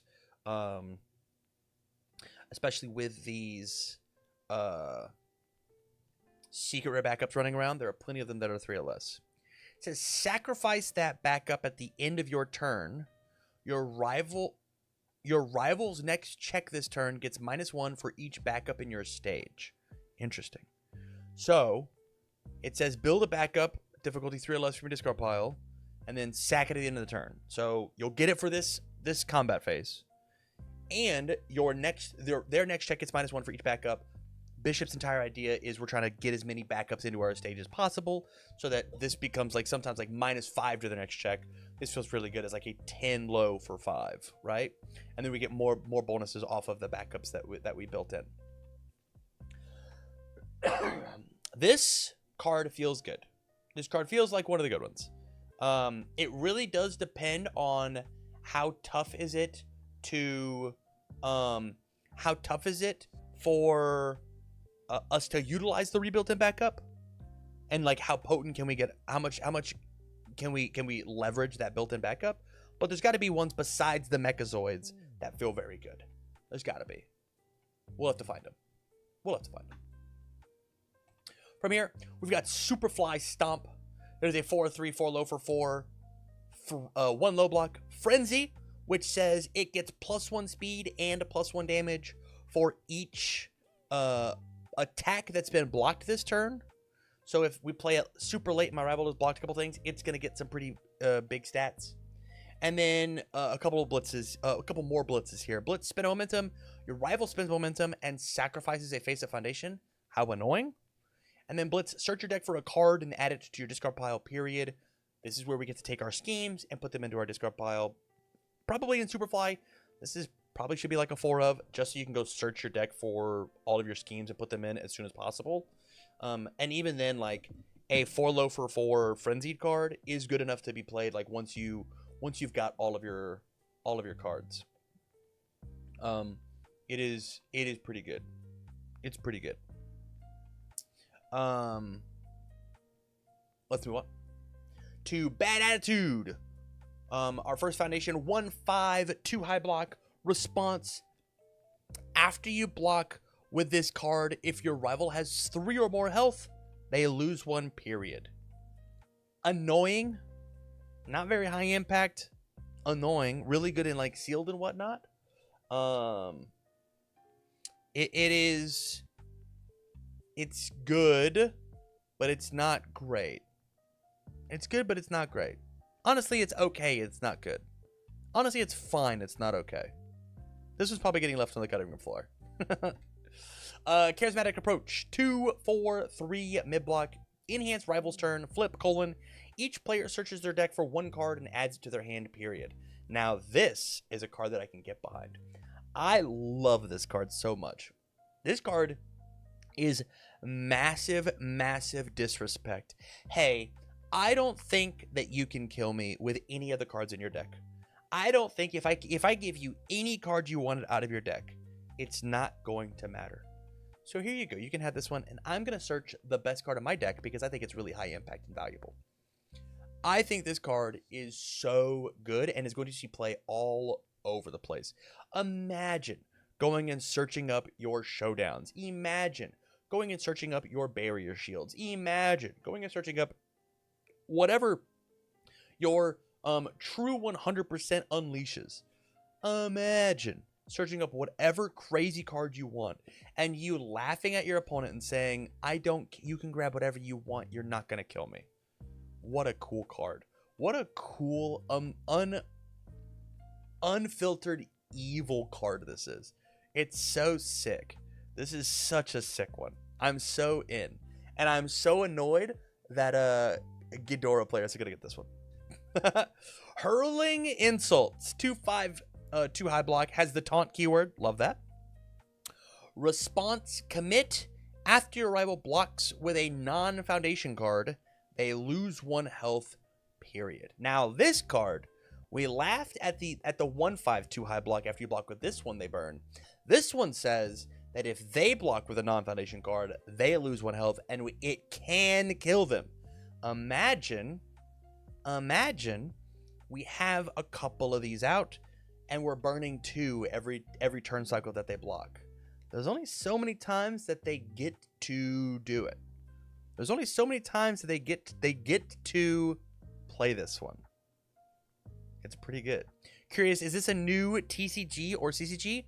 Pearson, first off, welcome to the stream. Glad to have you. This is Universes. It is the it is a multi-IP game. So currently in Universes, we've got things like My Hero Academia and Godzilla, Attack on Titan, Yu Yu Hakusho, Street Fighter, Guilty Gear is coming out soon, and this upcoming weekend is the release of the Teenage Mutant Ninja Turtles set. And so we're just going through and we're talking about all the cards. And the cool thing about this game is you can mix and match them. So if you like TMNT and you like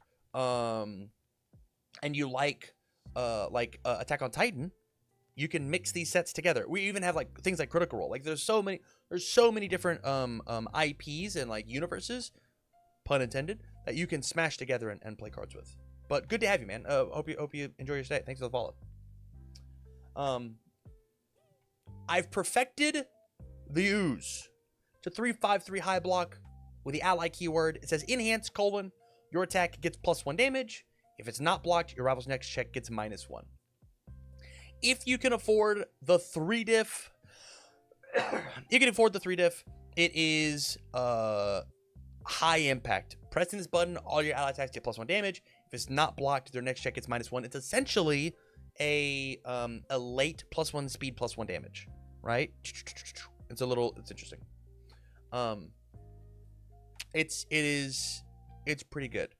I think that the 3 diff is a little high costed, but if you can figure out how to get around that cost, I think that it is worth your while to stack up multiple copies of these and really just like slam a ton of damage down your rival's throat.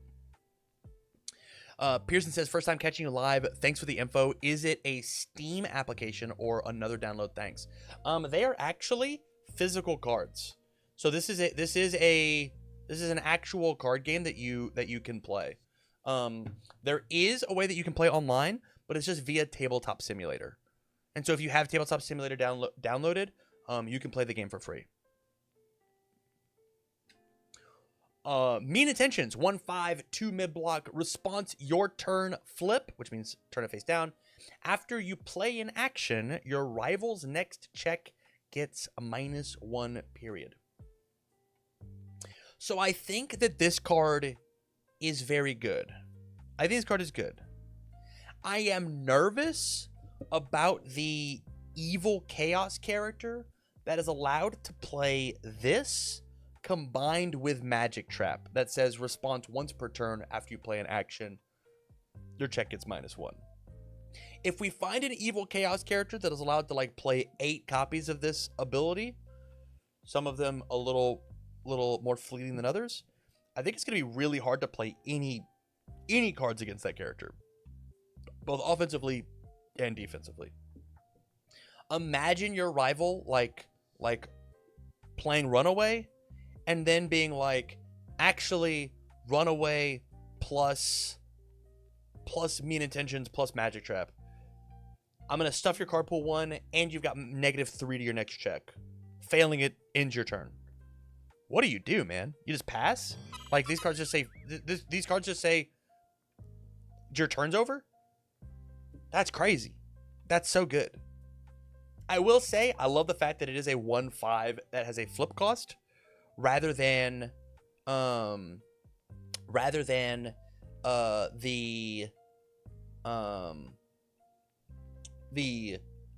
once per turn that Magic Trap does. And the fact that it's your turn rather than, oh, I guess it is your turn, not their turn. So the runaway example is less potent. Okay, got me there. Still, I think this card is very good. And very mean. Very mean. From here, we got Misguided Big Brother. It's a 2/5, 2 mid block, enhanced flip. Your attack gets +2 damage. If it's an ally attack, it gets +3 damage instead, period. Card's fine. Playing an ally package, it's just a little extra damage. Probably not worth, probably not worth the 2/5 slot. 2 mid block is probably okay. If you're looking for a little extra damage, I guess like a 1 or a 2 is probably okay. But there's probably just better things you could be doing. It's fine. It's fine. Replicate his research. 2/5, 2 mid block. Enhance sacrifice, which means destroy. Add a scheme from your discard pile to your hand. We saw the schemes at the very beginning of the video. It just says, instead of being Superfly and adding them into your card pool, we now get to pick them up and then play them. Very, very good for the heist card. Equipment Heist, I believe is the name of it. Very good for that one. A little less so for the other ones. The other ones are kind of whatever. But this is a way for you to get your scheme back into your card pool in order to utilize their very awesome in the card pool abilities. Next, Villainous Plot. 1/4, 2 mid block, response flip. At the end of your combat phase, add a scheme from your card pool to your hand, period. Very similar vein of our last card, but this one adds a non-block to your hand, right? Instead of sacrificing the thing to get it, this says flip to get it. And again, it is -1 hand size, which is a tough sell for me personally. It is tough for me to want to put the non-block in my hand on my rival's turn. And it also says that no matter what, when I draw back up to my hand size, this one's going to be stuck in my hand. And so it is tough. It is a tough sell, honestly. It really depends on if Equipment Heist is going to be that high impact. I can see Villainous Plot being useful. From here, we've got Cynthia Ultram, Viled Villain. 5/5, 4 stamina, 0 mid block, elusive, unique ally. Enhance your turn, commit. Your rival discards a card, period. This is very good. Hey, I'm trying to kill you. I'm going to enhance and say that you have less cards in your hand to defend yourself with. And then response tenacious. After this backup is attacked, your rival removes the top 2 cards of their deck, period. So this is just, hey, I'm doing a little bit of like a mill strategy, but more importantly, I'm just saying that you don't have access to cards in your hand, which is really, really scary. And then lastly, just explain the elusive keyword. These backups, these secret red backups, are very difficult to interact with. So not only is it like, do I not want to attack them because they all have these really crazy responses, but it is difficult to interact with them because they can't be like the first attack you play. You have to swing on them with your second or greater attack. Yeah, it is tough spot to be in when it comes to understanding just how good this card is. From here, we also have Massive Mutant Machine. This is an Infinity Symbol card, but I thought I would go ahead and add it because we have access to the Equipment Heist. This is a 7 difficulty, 5 check, non-block. A 7 difficulty. Enhance commit. This attack gets +5 speed and +5 damage. This is absolutely the card that we want to grab with Equipment Heist. Every time that I play a move, I'm gonna grab this Massive Mutant Machine out of my deck or my discard pile, and then I'm gonna turn my card sideways and give it +5/+5. And then on the next attack, I'm gonna grab another Massive Mutant Machine and give my next move +5/+5. And so like on the Equipment Heist, if I've got the string to do it, I'm just gonna slam all of these sideways. Where this gets a little tough is when I accidentally draw these not during the heist. I've got a 7 difficulty asset that I have to figure out how to get back in my discard pile. So when I do the heist, I have access to it. But deflect 3 does help. So instead of blocking, I'm gonna go for the deflect.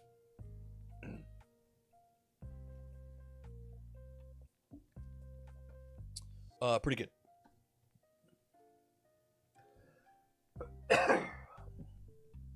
L Slick says you sound like a robot. I'm getting over a cold. I apologize.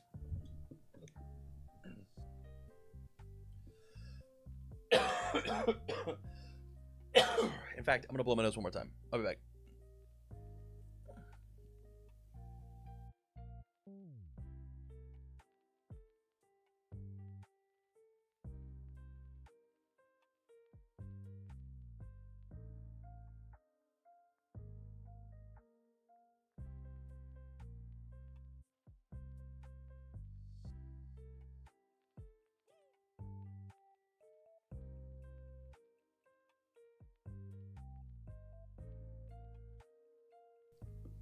No, it's the audio. You sound fine before. What do you mean?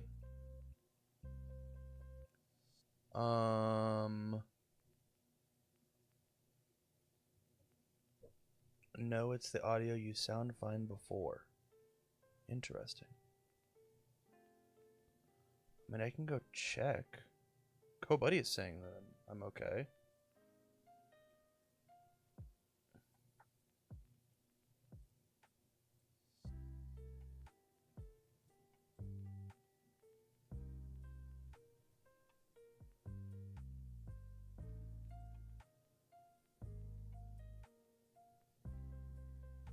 I'll check my end because everything else my end is fine. Let me jump in my YouTube video. Click this. Could have done something without realizing. It's all good. It's all good. Click this, and then you can play this character. Very cool. Very, very cool. And I love the fact that they're all at different rarities. We had an ultra rare. Sounds fine to me. Yeah, sorry, Elslick. Might be.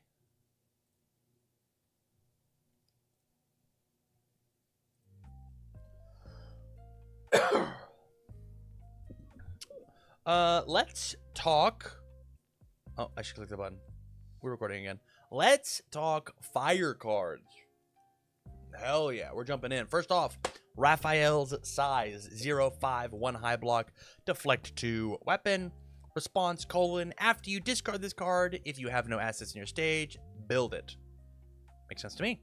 And then enhanced sacrifice : if you have no cards in your hand, this deck gets -2 damage. So a little bit of damage reduction from the board, a little bit of damage reduction in the hand with the deflect 2. It's got a decent 1 high block.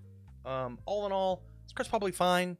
I don't think it's going to make the cut in anybody's deck, but it's a 0/5 asset, and so it's probably where it should be, right?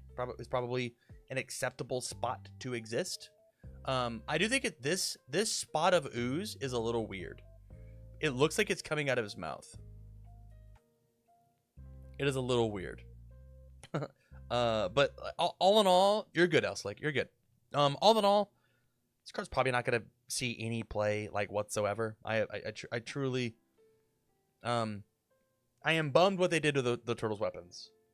I think Donnie's got the only good one. Angry Flurry, 5/3, 5 mid for 5, 1 mid block, Frenzy Fury weapon. So Frenzy is a blitz that says it gets +1 speed and +1 damage for each attack that has been blocked this turn. And so if you play this late, my rival has blocked a bunch of moves, I'm able to give it like a bunch of extra stats. And then this card says, if you try to play this attack from your remove pile, it gets -3 difficulty. So this could be a 2 difficulty, 5 mid for 5 with Frenzy. Very, very strong if the stars align and you figure out how to get this card removed and you are legally allowed to play it. It is a little interesting. You got to work really hard. But if you find the button and you complete the mini game, this is an incredibly strong payoff for that mini game. Is it worth it? Probably not. From here we've got Colliding Heads, a 3/3, 3 mid for 0 with a 3 mid block, has the Charge and Fury keywords. Blitz. This deck is damage for each card in each player's card pool. So if I've got 3 cards in my card pool, you've got 2 cards in your card pool. This is a 3 difficulty, 3 mid for 5. That's really strong. Combine that with Raphael's ability to discard your hand for +4 damage. This is going to be a very potent end of string finisher that truly goes for the knockout. This card's going to hit really hard, especially if they interact with your moves previously. This one's really strong. This one's really, really good. I do love the fact that it is a 3 difficulty that starts at zero damage, because again, I think 3 difficulty moves are 3 difficulty attacks are so scary to balance. They're so scary. So the fact that this one does not feel overwhelming, I think is a big deal. From here, we've got Enough Talk. It is a 5/3 4 high for 6 with a 1 high block. Has the Fury keyword. Says Blitz : if this attack was played from your hand, remove the top 3 cards of your deck. You may try to play the attacks removed this way this turn. So if you think all the way back to that Angered Fury or Furied Anger or whatever the card was, that's the way that we find the payoff, right? We play Enough Talk, we remove that card, and then we slam it at the end as a 2 difficulty 5 for 5. Very, very strong stuff. My biggest thing here with Enough Talk is, because it's a blitz, it's difficult to set up, like, how do I guarantee put cards on top of my deck so that I know that Enough Talk is actually going to trigger correctly and I get the payoff from it. If we can figure out how to get that payoff, I think that I'm in. I think I'm down. I think this card's very cool. It's essentially draw 3 attack cards, which is very strong for a 3/5 4 high for 6. It is good. It is very strong. But I'm a little nervous about how consistent this card is going to be. And even then, like, I mean, this is a 4 high for 10 in Raphael. If we can figure out how to, I mean, we're playing extra attacks from our disc or remove from game pile. Seems pretty good to me. From here, we've got Flurry of Blows. It is a 4/3 5 low for 3. It is a 1 low block, powerful 3 punch. Response: after you play this attack's powerful ability, it gets +2 speed. So it is a 7 low for 6 minimum as a 4 difficulty by spending 1 momentum. Incredible payoff. So strong. 7 low for 6 for 1 momentum is very, very much worth this 4 difficulty move. I am very into this card. Very strong as a 4 difficulty. It's down to be played way later in the string, so when their math is way worse, and you end on Flurry of Blows as the dunk, feels very strong. I'm so into this one. This one's one of the good ones. Flying Elbow Drop, 4/3 4 high for 4 with a 1 high block. Response: remove. After you discard this card and at least one other card from your hand, you may try to play this card from your remove from game pile this turn, period. Let's talk Raphael, then let's talk the real character this card goes in. Raphael makes this a 4 high for 8 that we are down to get rid of this in order to pump the stats on other cards so that we can play the Flying Elbow from our remove from game pile, and then they become 4 high for 8s also for free. Feels very good. Neat. It also says that if I have this card in my hand, I'm allowed to use Raphael to discard it and grab and I'm allowed to use this 1 high block from my remove from game pile as well, because it just said that you're allowed to try to play this card from your remove from game pile this turn, which is very good. Now let's talk about the real character. The real character that plays this card is Pony. Pony makes this a 4 high for 4 with a 1 high block that you use Pony, discarding 2 cards to redraw 1 card, and then you keep the Flying Elbow removed so that when you run out of gas, you can play the Flying Elbow drops as a 4 high for 4 eventually. I think that this card is very strong inside of Pony. I think this card is very playable inside of Pony.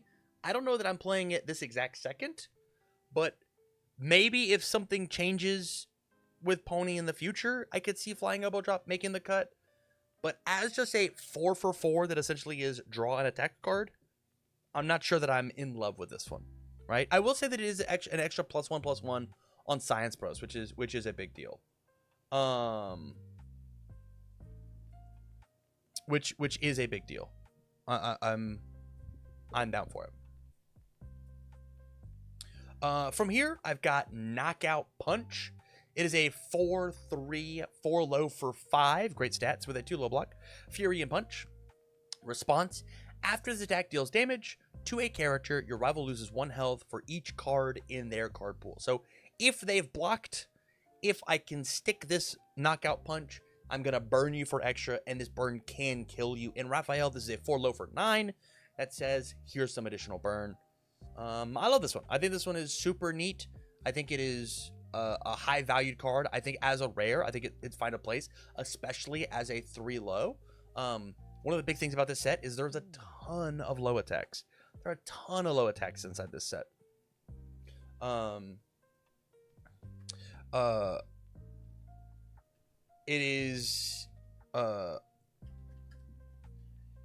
is very cool to see that the low zone is getting some real love. Up next, we've got Last Ditch Effort. It is a 4/3, 4 mid for 4, 1 mid block Fury. After you discard 1 or more cards, this deck gets +2 speed. And then Blitz, discard a card, ready 1 foundation. Essentially, this is a 3 difficulty move if you're down to discard a card. In which case, it is a 4 mid for 4. I discard the card to ready the foundation. It's now a 6 mid for 4. I use Raphael to discard my hand for. Now it is an 8 mid for 8. 8 mid for 8 on a 3 diff is very good. Is very, very good. So as like the ending string, 8 for 8 feels really, really awesome. Love the idea of it, the last ditch effort being 8 for 8 at the very end of the string. Hits hard. Probably going to be a 4 of in this deck. Up next, we've got Raphael's Disregard. 4/3, 4 high for 4 with a 1 high block response. After this attack is blocked, it gains Echo, which essentially says spend a momentum. You may play this move again. Feels very good, especially with the character that's actively asking you to discard cards. So this is a 4 high for 8. If they block it, 4 high for 8. Seems pretty good, especially if they partial block, right? So it'd be like 4 high for 8. They still take 4, and then another 4 high for 8. They better have another high block. Seems good. Seems good. Up next, we've got Spewing Vitriol. It is a 5/2, 5 low for 5 with a 1 low block. Has the Fury keyword. Blitz. Remove the top card of your deck. You may try to play that card this turn, period. And then response card pool. After you play a card from your removed pile, your rival loses 1 health, period. You are allowed to kill them with this. This is where that Flying Elbow is now going to feel very good, right? I have the Flying Elbow. I discarded 2 of them at the same time. And so now it is a 4 high for 4, 4 high for 8 inside of Raphael. That also burns them for 1. And another 4 high for 8 that burns them for 1. With this Blitz, it says you can play extra cards from the top of your deck. There's going to be an entire deck that its entire idea is how much burn damage can I find from Spewing Vitriol. I'm here for it. I think this card is really, really neat. A cool build around. Is it worth the 2 check? It really does depend on how much you can play from your remove from game pile. If the answer is a lot, then yeah, it's probably worth the 2 check. Because it's like you get more cards and you're burning them, and then you're playing more cards, and those cards are attack cards, and so on and so forth and so on and so forth. It could get out of control pretty quickly, especially if you can figure out how to get 2 of these in your card pool. Spewing Vitriol into Spewing Vitriol says burn 2 every time I play a card. It gets out of control very quickly in this game, very, very quickly. Watermelon Slice. It is a 5/3, 5 mid for 5 with a 1 mid block. Love the art on this one. Love the camcorder numbers at the top. Has the weapon keyword. Blitz. This deck gets 1 speed and 2 damage. Discard 1 card, period. So it's a 6 mid for 7. That makes you discard a card. Not that big of a deal if you're down to, discard other cards out of your hand for your costs, i.e. Things like Raphael. Like he's going to discard eventually. Discard them all eventually anyways. Feels good, feels okay. Genghis Frog, the Fire Secret Rare, is a 5/5 with 5 stamina. It's got a 0 mid block. Elusive Unique Ally, I'll read them in the correct order. Has a static that says, while this card is in your stage, it will be getting an errata. Your attacks get +3 damage. Currently, as written, this card is active and its ability works while it's face up in your discard pile. That's not how it's gonna work. But your attacks get +3 damage while it exists in the stage. And then response, after this attack, this backup is attacked, your rival loses 3 health. Very cool, very awesome. And then the fact that like this card being a 5 difficulty is absolutely worth it. This card is so strong. Turning any character into Godzilla that just says all your moves get +3 damage for free. This card is nutso banana sandwich. Man, Pony loves the card, huh? Pony is like probably the best character in the game after this card comes out. It's so good. And then even the response of like after this backup is attacked, your rival loses 3 health. 5 is not a small number. So sometimes it's going to take you 2 attacks to actually deal with Genghis Frog, which is then says burn 6, which is essentially 1.5 unblocked attacks that you had to spend not swinging at me and taking yourself to kill Genghis. This card is so crazy. This card's so cracked. This card's so cracked. It's so cracked. This card is going to be... I think this is the best secret rare of the set. It's either this one or Mondo Gecko. They're so good. This one's so good. This one ends the game. Genghis Frog is here to kill you, dude. He's just trying to kill you. From here, we've got Always Angry. It is a 2/5 without a block, which is interesting. It says, if this card is removed from your deck or your hand this turn, you may try to play it from your removed pile, period. And then Enhance Commit. This attack gets -2 speed, period. So this very much feels like in line with the first Wrath Ultra Rare that we had of remove the top 3. You may play attack cards removed this way. This one, Always Angry, says that we are allowed to play other cards this way as well, which is pretty cool. Like, we're allowed to play this one. Dream About Fighting, 1/5 3 mid block form. So while you're not playing an attack card, you're allowed to play this one on your turn, this ability on your turn. Flip the foundation, remove the top card of your deck. If it's an attack, you may try to play it this turn. Again, this one feels a little easier to set up if you can figure out how to stack a card on top of your deck and then utilize the form to then slam it out of your remove from game pile. But setting that up seems pretty tough. Seems kind of difficult to do. From here, we got Full Focus, 2/5, 2 high block, Enhance, once per turn, Tenacious, discard 1 card, ready this foundation, period. I think this card is going to be all over the place. If there was a singular card that I think could easily be as like a 1 or a 2 of in every single deck moving forward out of the TMNT set, Full Focus could easily take that slot. Discard a card, re-ready a foundation, once per turn, Tenacious is so good. It's so, so good. Like, it is an extra review step. It lets you block things. It lets you play more attack cards on your turn. There's so much that you can do with Full Focus.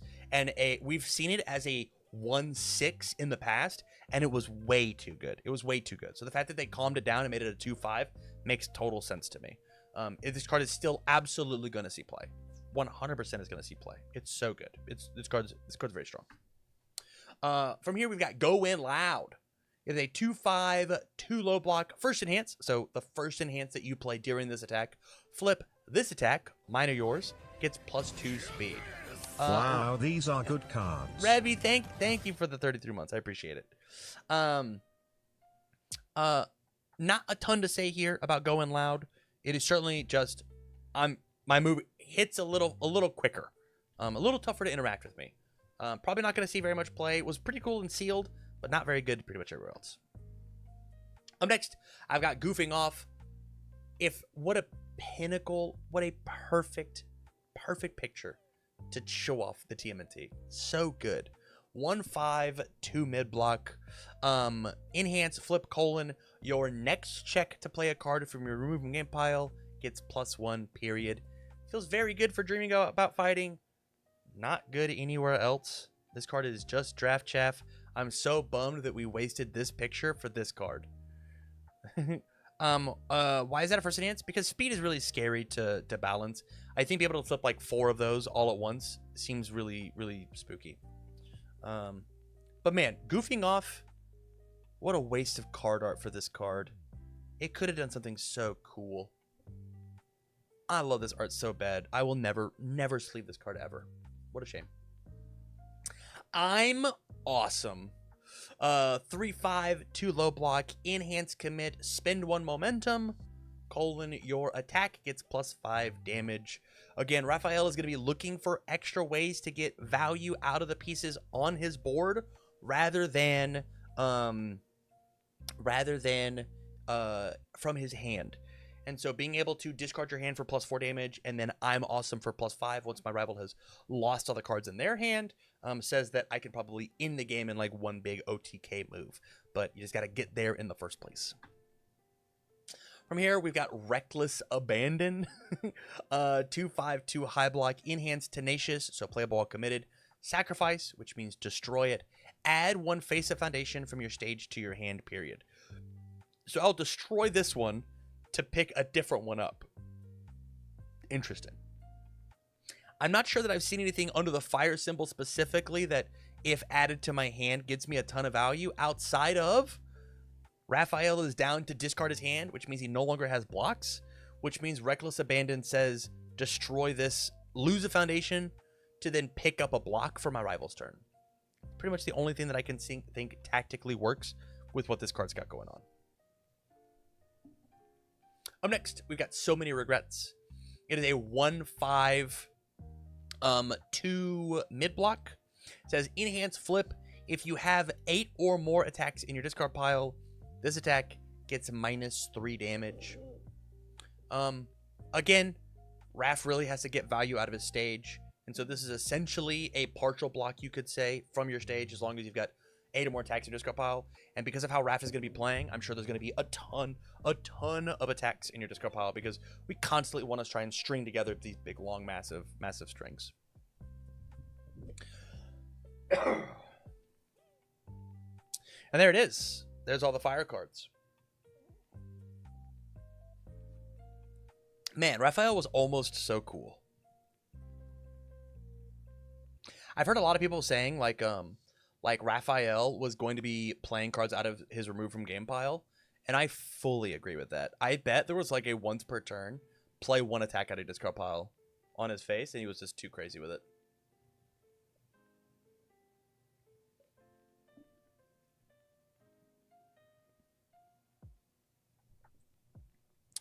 All right, moving on to the good symbol. We've got an action called Sneaking Home. 1/4/3 low block. They're very, very funny looking. They're so sad. It says enhance, remove, add a backup from your stage to your hand, period. This card is interesting because of the secret rare backups that we've seen. They have 0 mid blocks. So Sneaking Home is both a 3 low block and a 0 mid block. And it also saves your backup from being destroyed, and then you can build it back in. I don't know if this card is worth existing as an action. Especially like they target the backup with the elusive keyword, they already get punished for it, and you sneak it home, pick it back up. It seems like a tough sell, but Sneaking Home as an action, flavor-wise, I guess, is a win, right? Like you sneak the backup home, like it goes back to your hand. I don't know. I think it's really cute. It's not going to see any play. We've got Going Out. It is a 5/3, 5 low for 5 with a 1 low block. It has the Ally Fury and Pizza keyword. Love a good pizza card. It says response after this attack deals damage. Your next attack gets +2 speed and +1 damage. Hey, if you didn't interact with this one, it's going to be tougher to interact with the next one. Love this design space. Really, really like it. This one is tough to deal with, and the next one's going to be harder if you don't deal with this one. I'm such a huge fan.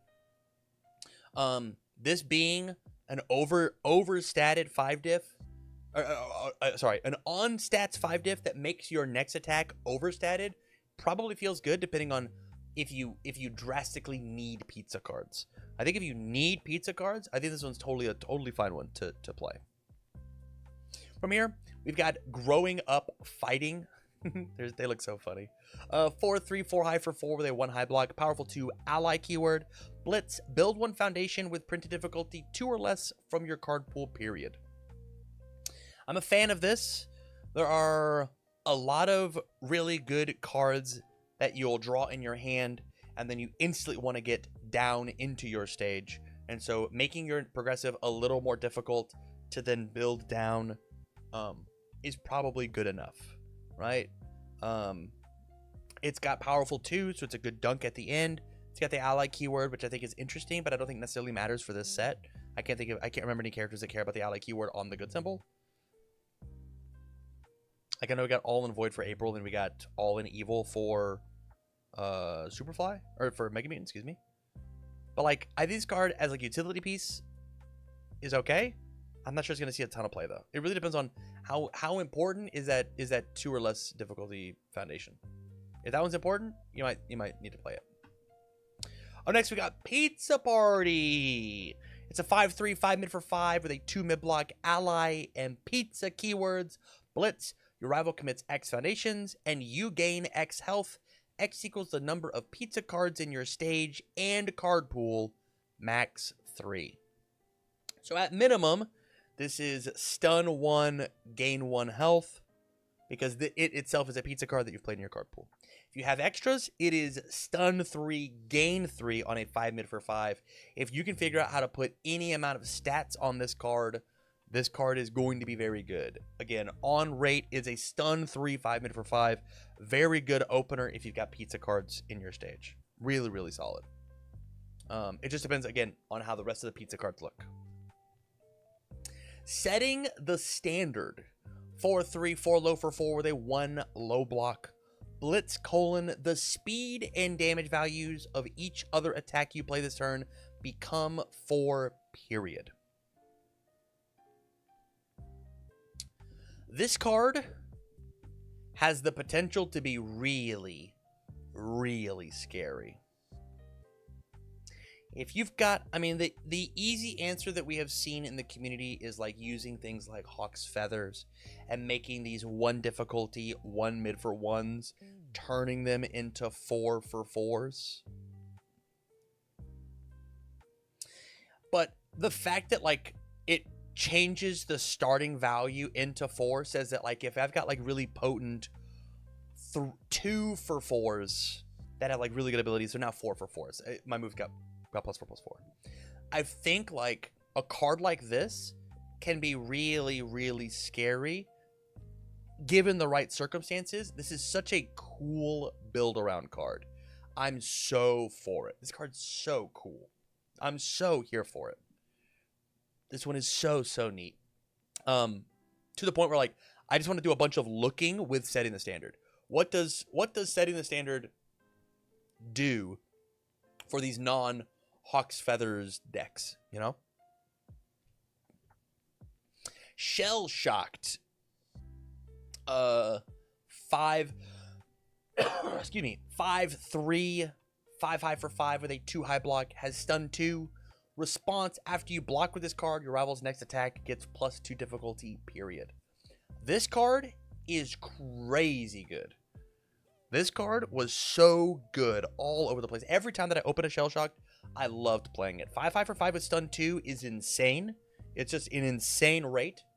And then after you block with this card, your rival's next attack gets +2 difficulty on a 2 high block. Feels so good. This combined with things like Keiko's Aid just says that like your rival just like stops attacking you. You easily could see a good symboled control deck with 4 of these and run it with a straight face. Shell Shocked is so good, guys. 5 high for 5 stun 2 is such a beating on a 5 diff. Such a beating. I was in a previous video, we were talking about a 5/3, 3 mid for 5 with stun 2 being like, that's a good card. This is a 5 high for 5 stun 2. Oof. So good. So strong. From here, we've got Shopping List. It's a 5/3, 6 mid for 5, a little overrate with a 1 mid block, and has 7 keywords, it looks like. 1, 2, 3, 4, 5, 6, 7, including Ally Fury Kick, Pizza Punch, Tech Weapon. Every keyword you could possibly even imagine to care about. This list is good. This is a good looking list for keywords to have. Probably only going to be relevant in the pizza decks, depending on what the other pizza attacks look like. As a 5 difficulty, 6 mid for 5. Again, if we can find any amount of stats, Feels pretty good. Feels like a Mikey card because he gets extra speed. Like a 9 mid for 5. You just don't get to interact with this one. Like this one's going to connect. It's just gonna hit. Probably feels okay. It really just depends. It just depends. We're looking for more pizza cards for sure. Teamwork Attack. We've got a 4/3 5 mid for 3 with a 1 mid block. It's got the ally keyword. It says Blitz, choose one backup in your stage and add it to your hand, period. This deck gets plus X damage. X equals the printed difficulty of the chosen backup. I'm pretty sure the highest difficulty backup we've seen inside of the inside the turtle set is 5. So this would be a 5 mid for 8 that you get to pick the card up. And because of that backup being Genghis Frog, it sees the +3 damage gets applied from Genghis before we do the pickup. So this would be a 5 mid for 6, 5 mid for 11. That's a pretty decent 4 diff, but it does say that we lose the +3 damage from the backup on the rest of our attacks. Otherwise, it's like what? Like a 5 mid for 6 for a 3 diff? There are some Attack on Titan backups that are, like, some of them are 4 diffs, like a 5 mid for 7. Probably isn't good enough to, like, lose the resource on your board. I don't know. I think this card is really neat.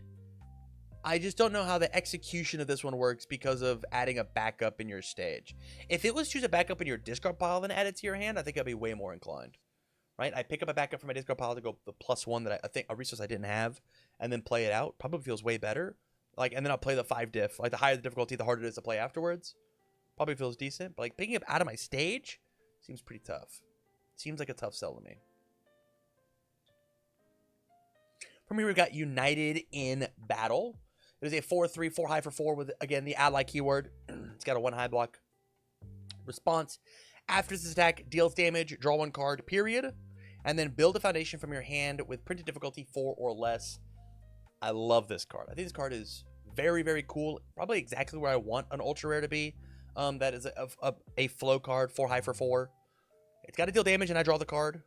And then build a foundation in my hand so I can continue to play out more cool cards. I'm in. I'm so in. This one's neat. Let me get the squad together and play out some pretty big moves. I'm here for it. I think this one's dope. From here, we've got Virtuous Plans. 4/3, 5 low for 4. Pizza keyword, 2 low block. Response, after you block with this card, flip the blocked attack after it resolves, period. So, I block with it. It can still deal damage because it's after it resolves, so we get through the damage step and whatnot. But it essentially says that it doesn't get to go to momentum. There are other cards and abilities that check for card types in the card pool. Like if your rival has 3 attacks in the card pool, this flipping it says it is no longer an attack card. And if it has a keyword like Echo, it says after I block this, they're not allowed to echo it because it's already been flipped. It's no longer an attack card to be echoed. So there's some cute little things about this.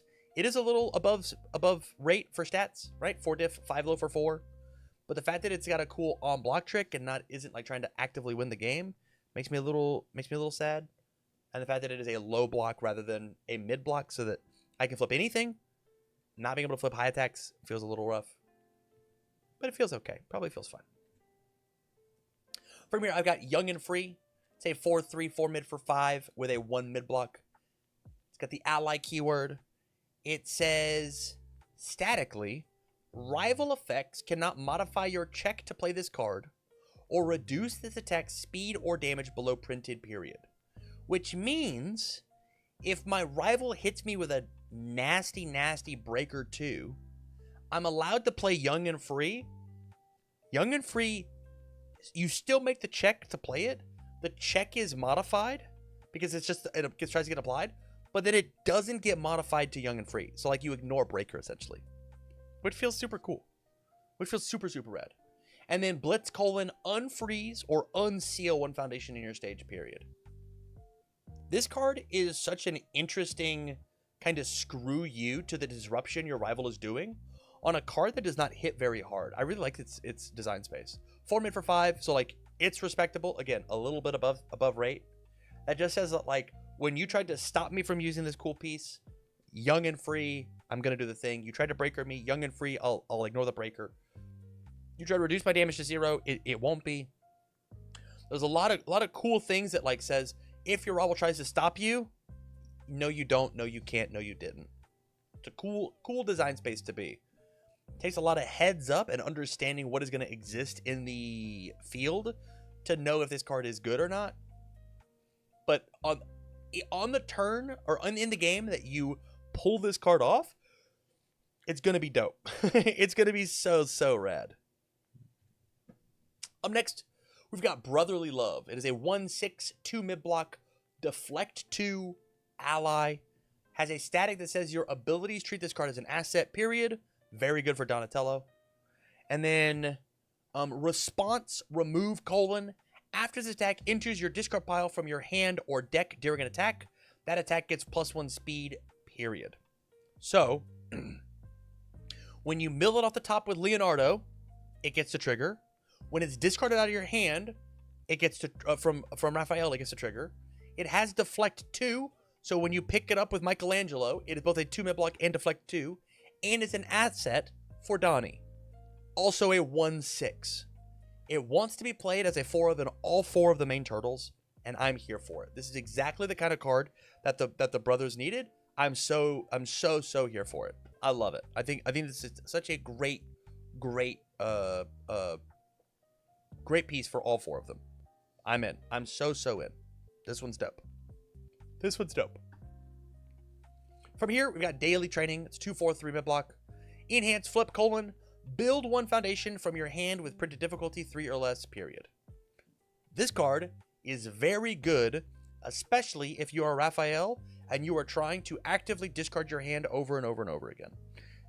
If we have cool cards that we want to slam into our stage, I will play Daily Training. Daily Training will add a Daily Training. I will flip, add a Daily Training, flip, add a Daily Training, flip, add a final card. I'll discard my hand with Raphael. I now don't feel bad that I didn't build my 3 foundations because I did, because of training. This card feels very good. This card feels very good. Fan of this one. Fan of this one. If just airdropping in a foundation is very good. High impact. This is a very scary foundation to have in the game. From here, I've got Defend the Innocent. It is a 2/5 2 high block. Response commit: after you block, draw 1 card, period. Love it. I am actively trying to block so I can grab more blocks so I can keep myself alive. And it is after you block, it does not matter what you block with. Attack, foundation, whatever. And it's reusable. So you don't need a ton of them to be played, right? Defend the Innocent. I'll grab a bunch of blocks. I really like this card in Raphael, because you find your 1 good block card and then a bunch of Defend the Innocents, and then I will chain block off of that 1 card ripped off the top. So not only am I ripping cards for offense on my turn, but I'm now ripping cards for defense on their turn. Seems dope. From here, we've got Extra Cheese. It is a 1/5 2 mid block, a pizza card. Response: after this card enters your discard pile from your hand or deck during an attack, build it, committed, period. So again, this is Leonardo wants to mill these off the top. Raphael wants to discard these off the top. Enhance flip, so flip this one. This attack gets +1 speed. I think this is a really good 1/5 2 mid block card. I think it's really strong there. Even without like the flip, this attack gets +1 speed is really low statted, but if you can get that response off, just like increasing your stage by an entire foundation for free does feel very good. Does feel super strong. From here, we've got Gifts from Splinter. 2/5 2 low block. Enhance your attack, flip : add 1 weapon asset with difficulty 1 or less from your discard pile to your hand, period. Very strong. I know some of the Turtles signature weapons do not have the weapon keyword, which is a little disappointing. Hopefully they errata that in the future, because I'm pretty sure like Leonardo's katanas are not weapons. But just being able to just go flip and add the weapon of choice to your hand is probably really good. I don't know what other weapon assets exist that we can pick up from Gifts from Splinter, but if there are any weapon assets eventually that are worth it, I think this card's going to see a ton of play. It does just say enhance your attack, grab an extra card. And so depending on like the block zone, will probably feel pretty good. Up next, I've got Good Deeds. It's a 1/5 2 mid block response. After you play this card, gain 1 health. This does work on block because it doesn't say after you play this card as a form or on your turn or whatever. So you play cards as blocks. So you can block with this card, gain 1 health, and then move on from there. It's kind of cool. Hungry for Pizza. 2/5 2 mid block. It's got the pizza keyword. Enhance Flip. This deck gets +2 speed, period. If it deals damage, gain +2 health. Neat. I think this is a neat spot for the pizza card to be. It is interesting. In a previous video, we talked about a 2/5 first enhance flip. This deck is +2 speed, and this one does not say first enhance. This one does just say enhance flip, give it +2 speed, and you can play 4 of them if they're all from your stage. Gain 4 speed, or +8 speed, +8 health if it hits. The cool thing I really like about this card is it does say this deck is +2 speed. If it deals damage, gain 2 health, which does say that I can give my rival's attack +2 speed.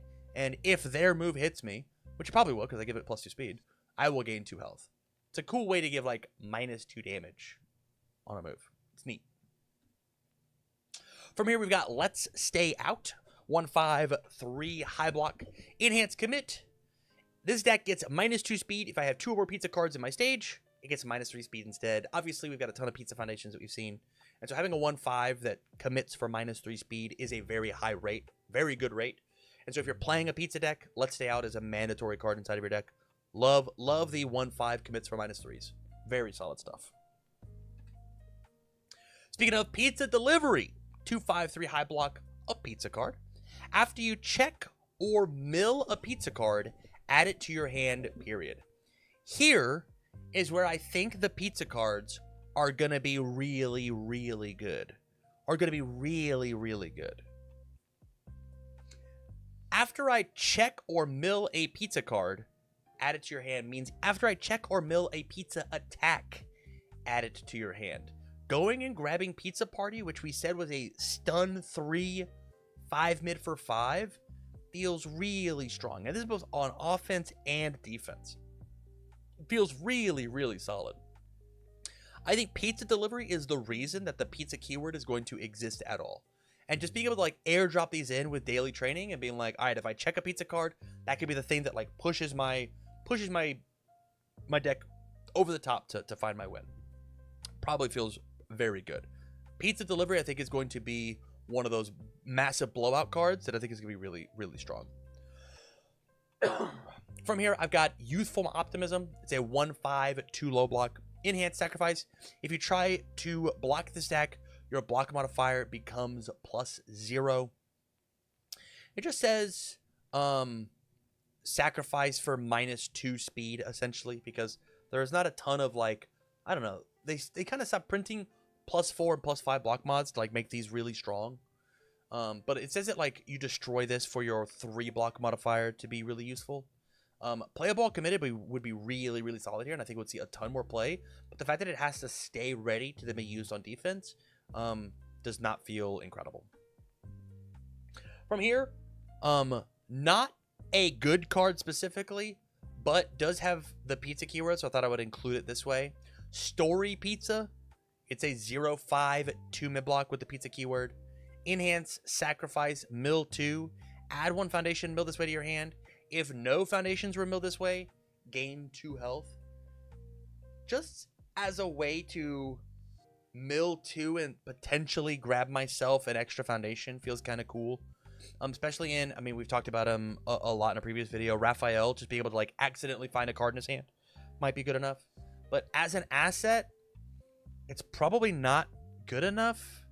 I mean, maybe we could care about it as like Leonardo. This does say mill extra cards. As Donatello, this is an asset.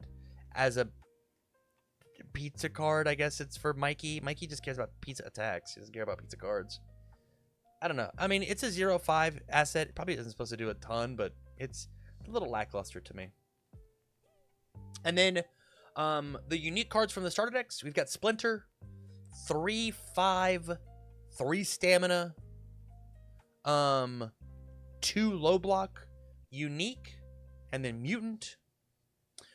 Response remove : after your rival plays an attack, if your character is a mutant, add that attack to your rival's momentum face down, period. This card is very strong, very, very solid. If you are playing a mutant, I'm surprised if you're not playing this Splinter specifically. It just says negate an attack by like shoving it in their momentum. And so either they have to target this 3 damage backup, which means that they didn't target you with an attack, or they have to target, or they target you and you choose to just be like, oh yeah, drop that attack, put it in your momentum, we're good. Yes, I'm giving them a momentum, but man, it feels very, very solid to just be able to just like stop attacking me. Crazy, crazy card this card is. It's really good. From here, we've got Thumbs Up. It's a 3/5, 1 mid block. Another pizza card. Enhance Flip. Your rival spends 1 momentum. If they can't, it means they don't have one. Gain 2 health. Probably not good enough for a 3 difficulty, even with a 1 mid block. 3 difficulties are few and far between. Probably only get to play like 5 to 6 of them in your deck at all. And Flip, they spend a momentum, is probably not good enough as a rate. Even as a pizza card, even with the 1 mid block, probably just not worth it. And there you have it. There are all of the good symbol cards. Whew.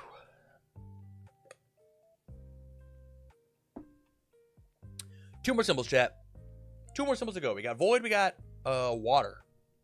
I'm gonna blow my nose.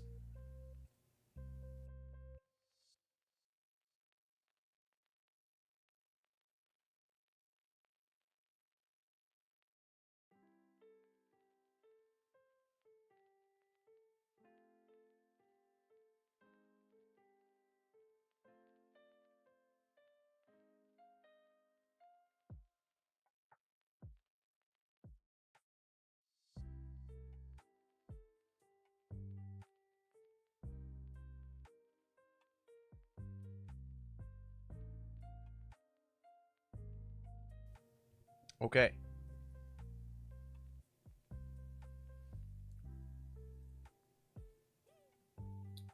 All right, moving on to the Void symbol. Happy to have the Void symbol back in my life.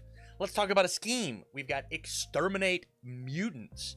It is a 5/6 without a block.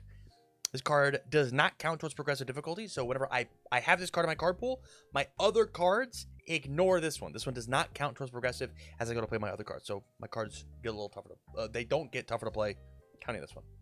And then First Form : mill 3. So the top 3 cards in my deck, put them in my discard pile. And then Enhance Card Pool, your turn. Build 1 copy of Mechazoid from your discard pile, period. So, very high cost card. It's a 5/6 without a block. And then the enhance of from the card pool on your turn. Build a copy of Mechazoid from your discard pile. The Mechazoids are good, don't get me wrong. But this card seems a little high costed for its ability if you don't have a way to break this card in half, which there is, and I'll explain it. It seems a little high costed for what this card is wanting to do as a 5/6 without a block. Now let's talk about the way that we break this card. So the Mechazoids are all backups, which I'm pretty sure we were talking about in this video. There is a card in Attack on Titan called Falling Titans that says destroy a backup. After this attack resolves, add Falling Titans back to your hand. So you play Falling Titans, you use Exterminate Mutants to build in the Mechazoid, and then when the Falling Titans resolves, you destroy the Mechazoid to then pick back up the Falling Titans, and then you play the Falling Titans again, and then you enhance on Exterminate Mutants to build in the Mechazoid, and then when it resolves, you pick it back up and you play it again. And so this is a 2-card infinite loop. As long as you can figure out how to check 6s, you will never run out of backups to then play your Falling Titans on. So Exterminate Mutants into Falling Titans, says that I get to infinitely play these cards. If I have the life and void symbols, I have access to this. That's a very, very scary place for a 2-card pseudo-infinite to exist. Especially if you have any sort of plus to your check, so that the cost of Falling Titans being a 6 difficulty is not that much of a cost, right? If I've got like even +1 to all of my checks for the turn or something along those lines, says that I play them all on 5s. Very easy to do, even as like a 4-attack deck. Honestly, just play your 4-attack deck and then can move on. Scary, scary place for this scheme to be in if it's consistent even a little bit. Which, as we know, Falling Titans decks have been very good in the current metagame, and so having a 2-card way to just like even on turn 2 go for infinite damage, essentially, it's very scary. Very scary spot to be in. From here, we've got Anti-Mutant Neutralizer. It's a 2/5 mid-block with the tech and weapon keywords. It says response: after you build this asset during the combat phase, draw 1 card, period. Feels very good for the, we've seen back in a previous video of the equipment heist. I build in an asset and then draw a card. And then enhance commit, this deck gets +1 speed and +3 damage. Significantly easier pill to swallow of commit for +1/+3 rather than the giant mutant machine that is +5/+5, but on a 7 diff without a block. I like Anti-Mutant Neutralizer. I think it's pretty cool, but 1/3 doesn't really get me out of bed, especially on an asset. But who knows? Maybe if we cheat them in and it draws you a bonus card, we'll feel a little better. For me, we've got Donnie's Bow Staff, 0/5, 3 mid-block, Breaker 2. Says enhance, add this card to your hand, period. This card, very good. 3 mid-block with Breaker 2 feels great. A 0 difficulty feels good. And being able to just stash this into your stage and then pick it up for the Breaker 2 later, incredible. Feels so good. In tactically working with Donnie of I block with my Bow Staff, I will commit, build it in. Breaker 2, build it in, and then from there use the Bow Staff's enhance to pick up on the next one and then block Breaker 2 again. Like getting 1 Bow Staff to have Breaker 4 feels rock solid, as well as this card does not have unique, so we can have as many of Donnie's Bow Staffs on the stage as we want. Very, very solid. Very good card. Super good. Easily could see myself playing 4 of this one and feeling great. From here, we've got Collecting Scraps. It is a 5/3, 6 low for 4, 1 low block. It's got the tech keyword Blitz : so essentially whenever I play this card, add 1 asset with difficulty 3 or less from your discard pile to your hand. Hey, I'll go pick up that Donnie Bow Staff and I got a Breaker block now. 5 diff, 6 low for 4 feels incredible. It is above rate on the speed. If you can figure out how to give it any amount of damage, it's going to feel very, very rock solid. I think this one's super good, especially if you care about assets at all. Being able to give this +2, +3, +4 damage, very, very good. The 6 low for 8 damage, just for having the 4 assets, feels really good. Feels super good. I am a fan. From here, we've got Disabling Jab. It is a 5/2, 5 mid for 5 with a 1 mid block. It's got the tech keyword. It says Blitz, spend a momentum, your rival discards a card, and then you selectively seal one of your rival's foundations. So get a card out of their hand, which this is a 5 damage move, feels very good. And then your rival seals, you selectively seal the best foundation in their stage, feels awesome. And then response, after you block with this card, flip the blocked attack. This does happen before the damage step. So I block with my Disabling Jab, and then it could be a 0 mid, or 0 high for 100.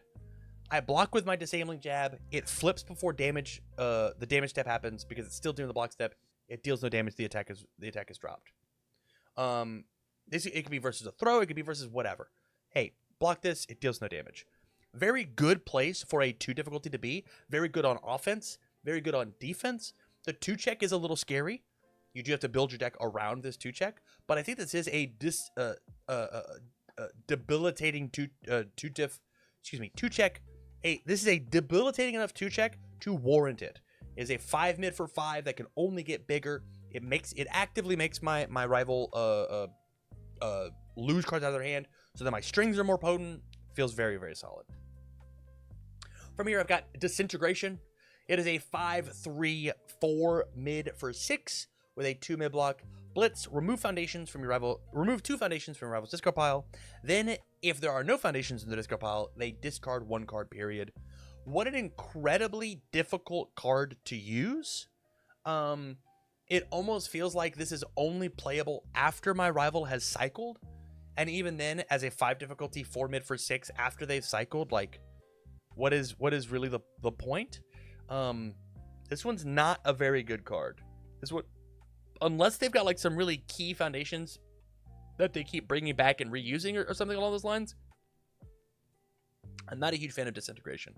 Flavor wise, I think it's a win, right? I disintegrate 2 foundations and then they discard the card. But like, I'm gonna play this card for the next 10 years, and I'll maybe get this discard pile. They discard the card maybe 1 time, literally, in the next 10 years. I would be so highly surprised. Which means like it's just like wasted text, which means I feel bad because the card doesn't do the full thing. From here, I've got Machine Mayhem. It is an 8/3, 8 difficulty, 3 check, 6 mid for 6 with a 1 mid block, stun 2 tech. It says you may commit assets as though they were foundations to pass the check to play this card. So it essentially turns all of your assets into foundations just for this one. Cute card. It does let you commit the backups, the Mechazoids, to pass it.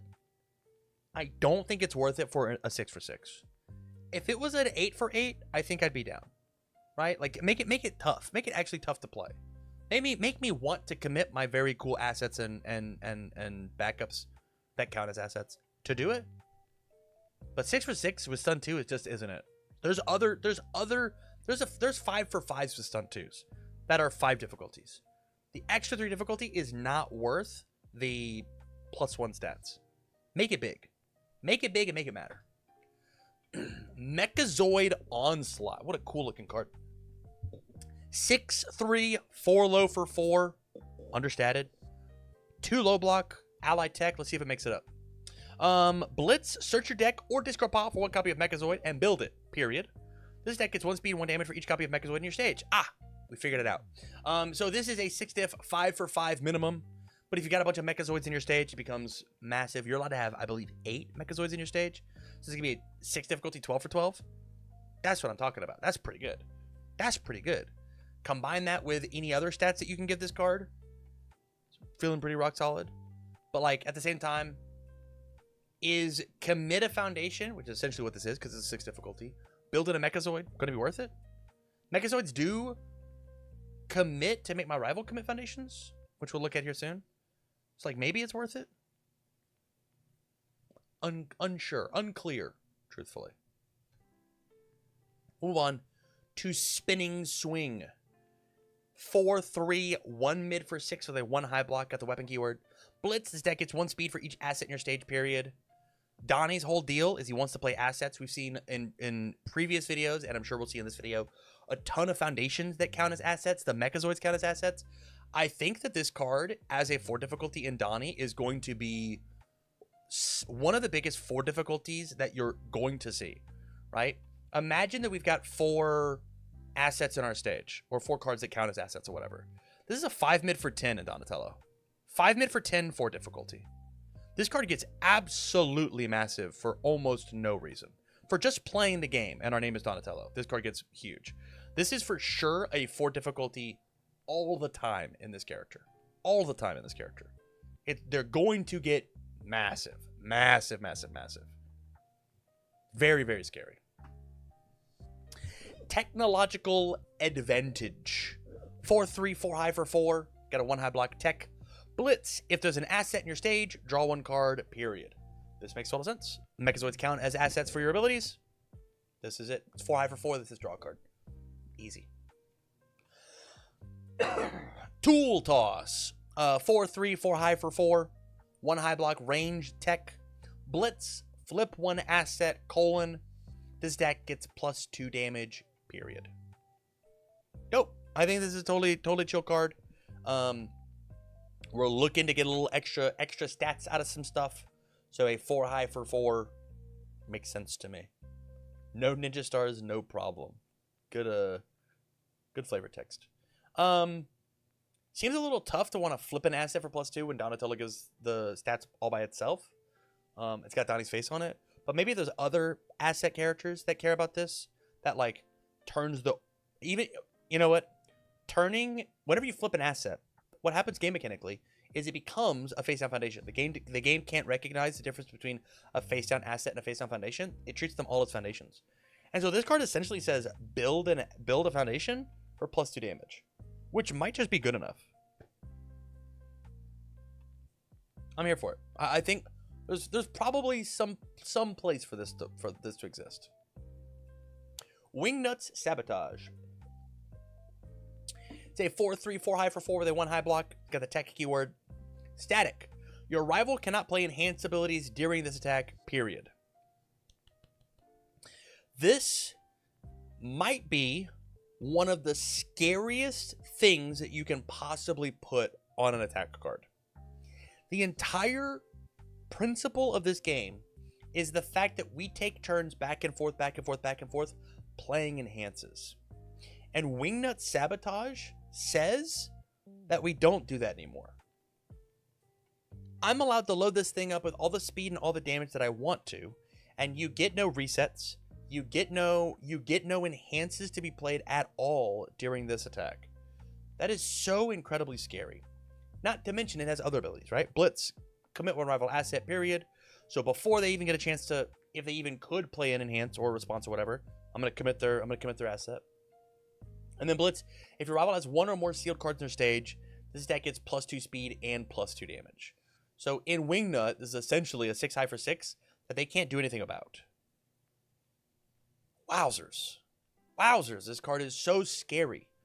If you can just, like this card is giving me big OTK potential vibes. I know people are talking about this with, like, Midoriya, but even, like, just like a 4 high for 4 that, like, lets you set up the things that you want to do, right? It's just a setup card.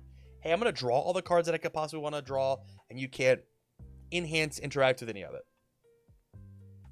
Seems really scary on paper. How impactful it's going to be? I mean, we'll have to wait and see. But, man, not letting my rival play the game during 4 attacks seems really potent. Seems really strong. From here, we have the fabled Mechazoid. It is a 2/5, 4 stamina, 2 mid blocks. Got the ally and tech keyword. Your deck may include up to 8 copies of this card, period. Your abilities treat this card as an asset. Enhance your attack. Commit. Your rival commits 1 foundation, period. So it is essentially stun 1 if you got a Mechazoid. And then response, after this card is destroyed, draw 1 card and discard a card. So if they attack the Mechazoid for any reason, or they destroy it with an ability, you get to cycle draw. Draw 1, discard 1. I think this card is very good. I'm a huge fan of backups. Backups are my favorite card type. I love backups so much. I'm going to be playing Mechazoid decks over and over and over and over and over again. I'm so in. I'm so down. I want to play Mechazoid very badly. The fact that it is stun on my rival's turn, the fact that it has a when it dies trigger is so good, the fact that it counts for assets is so good. I'm so in for Mechazoid. I'm in. Code Edits. It is a 3/5/1 mid block, unique and tech keywords. It says your abilities treat this card as an asset. Very good for Donatello. Response flip after rival plays a blitz ability, cancel that ability. Pound for pound, this might be the strongest card to come out of the TMNT set. Especially at the rare level. Blitz abilities are so incredibly strong. And most of the time, whenever we have things that cancel, they normally remove or they have some pretty high cost. The fact that I get to cancel your blitz and keep the foundation because it's a flip cost is so strong. It's so strong. This card is so good. It will be a one of in pretty much every void symbol deck that could possibly play it. There's just almost no reason not to. There's just no reason not to. This card is so incredibly potent. It's so good. It's so good. So good. Play this one. Pick this one up. From here, I've got Cold and Calculating. 2/5, 2 low block. Response, Tenacious Flip, : after one or more of your foundations are committed, frozen, or sealed by a rival effect, ready 1 foundation, period. I like this card. Good canary card. I love the art on this card. Looking at the turtles. After one of my foundations is committed, frozen, or sealed by rival effect, ready a foundation. It just like lets you. My rival is trying to disrupt me, and I get to tell them no in a very specific way. I will say though, if this card is the card that is sealed, its ability doesn't work, sadly, because they have to have successfully been sealed. It doesn't say after they play an ability that. It has to be the one that's sealed. So I think this one's fine. If you're looking for if your symbols don't have very much stun hate or freeze or sealed hate, I think this is totally fine. 2/5, 2 low block. I'm here for it. I've played worse cards at a 2/5, 2 low block to do this ability. From here, I've got Extra Supplies. It is a 3/5, 2 high block. Your abilities treat this card as an asset. Response flip, after you make a check, you may commit assets as though they were foundations to pass that check, period. I am not sure how I feel about this one. This card makes it feel like this card feels like a trap. Because if I have to run Extra Supplies, it means that my ratios of foundations to assets are a little skewed in the wrong direction. And so when I find Extra Supplies, it's gonna feel good on the one turn, the one check that I get to turn I actually get to utilize all of my stage to like play cards.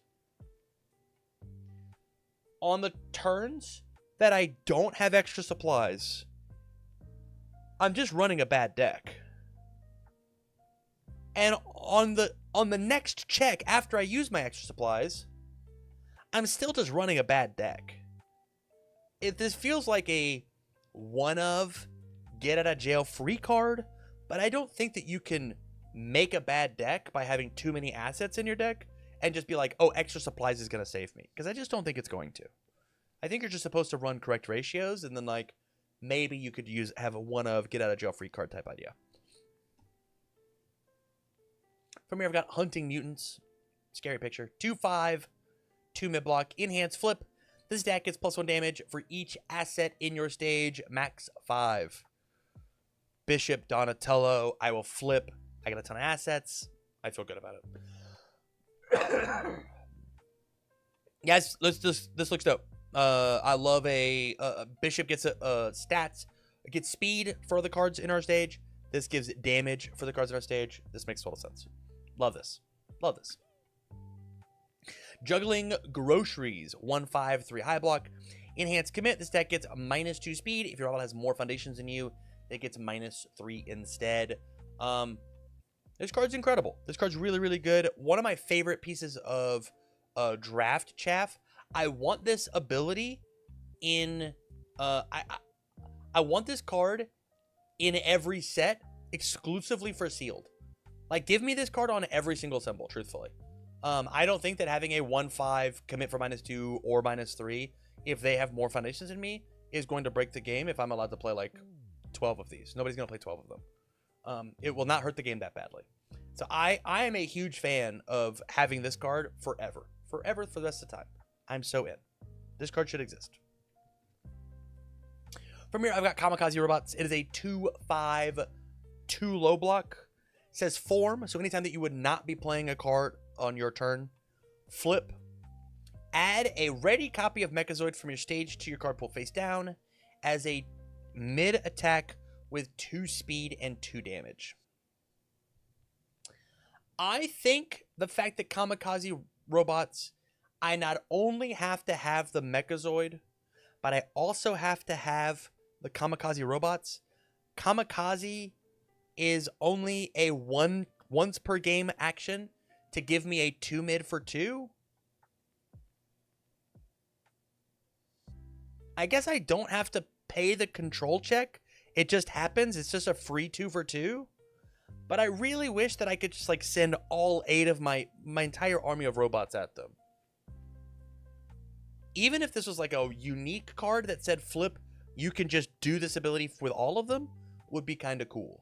The fact that like I get 1 for 1 feels kind of bad. I don't see how I could ever warrant playing this unless this is like the most high impact 2 for 2 ever. Like, it's probably just not worth it, even as its own. Like, the mini game isn't worth it. 2 for 2 is nothing. It's truly nothing. Even for an attack that I don't have to make a check on. It's nothing. It's no damage. It's no damage, it's no speed. It's nothing. I'm not here for it. Reboot 2/5/2 high block tech keyword enhanced sacrifice, which means destroy. Return the stack to its printed speed and damage. Your rival may discard 1 attack or backup card to cancel this effect. Interesting. I like this card a lot. I love resets. I love return the stack to its printed speed and damage, period. And I love the fact that my rival is allowed to interact with it. If this attack is so important to them that they're willing to sacrifice another attack out of their hand to stop the reboot from happening, that's dope. They're down to sacrifice the backup to cancel this effect. I'm down. There's counterplay, right? There's asking questions that my rival now has to answer. Hey, this will go back to printed unless you answer with an attack or a backup. I'm so in. Giving agency over cards is 100% like the way that Universes is supposed to be played. And I'm here for it. I'm so down. It's so cool. I'm so down. I dig Reboot a lot. Totally not jealous. 1/5/3 low block response flip. After your rival adds 1 or more cards to their hand during the combat phase, draw 1 card, period. I'm so in. Totally not jealous. What a great name for a cumulative draw. If you draw, I draw. Simple enough.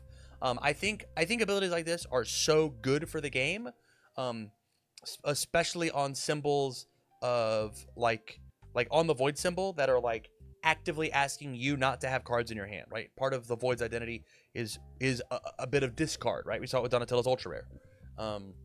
Hey, you don't have cards in your hand, and when you do have cards in your hand, I get more cards in my hand, and it can be played on my turn or your turn or whatever. If you try to draw cards, I'm drawing cards. So super cool. Super cool. And there it is. There's the void cards.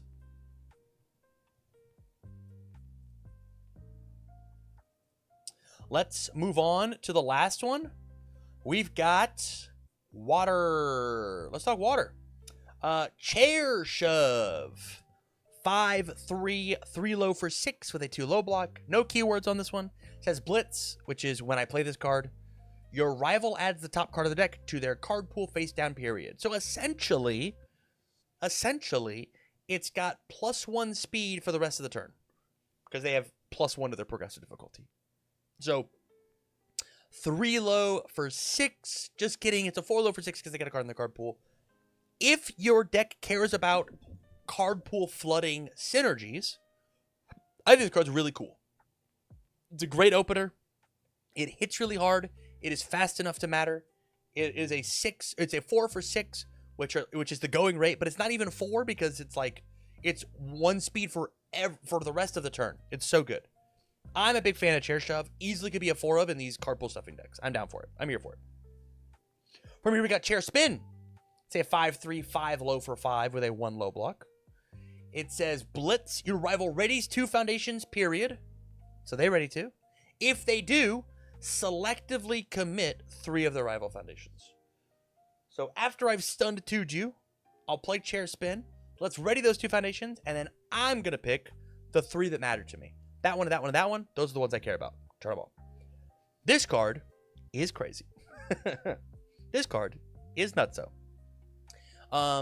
If there was a card that is like a little overtuned 5 difficulty, 5 low for 5 with stun 3, selective stun 3, it's very, very solid. But it does have this condition of their cards need to be committed in order for me to play them. So I'm here for it. I think this one's very good. Definitely going to try and find some Chair Spin action. Charge as 1. 6/3, 6 mid for 6. It's got a 1 mid block, stun 2 ally. Blitz, if you have a backup in your stage, this attack gets +4 damage, so it is now a 6 mid for 10 with stun 2. What an insane 6 difficulty. If you can figure out how to toss a backup into your stage, this card is going to go absolutely nutso. It's going to go so, so good. So, so strong.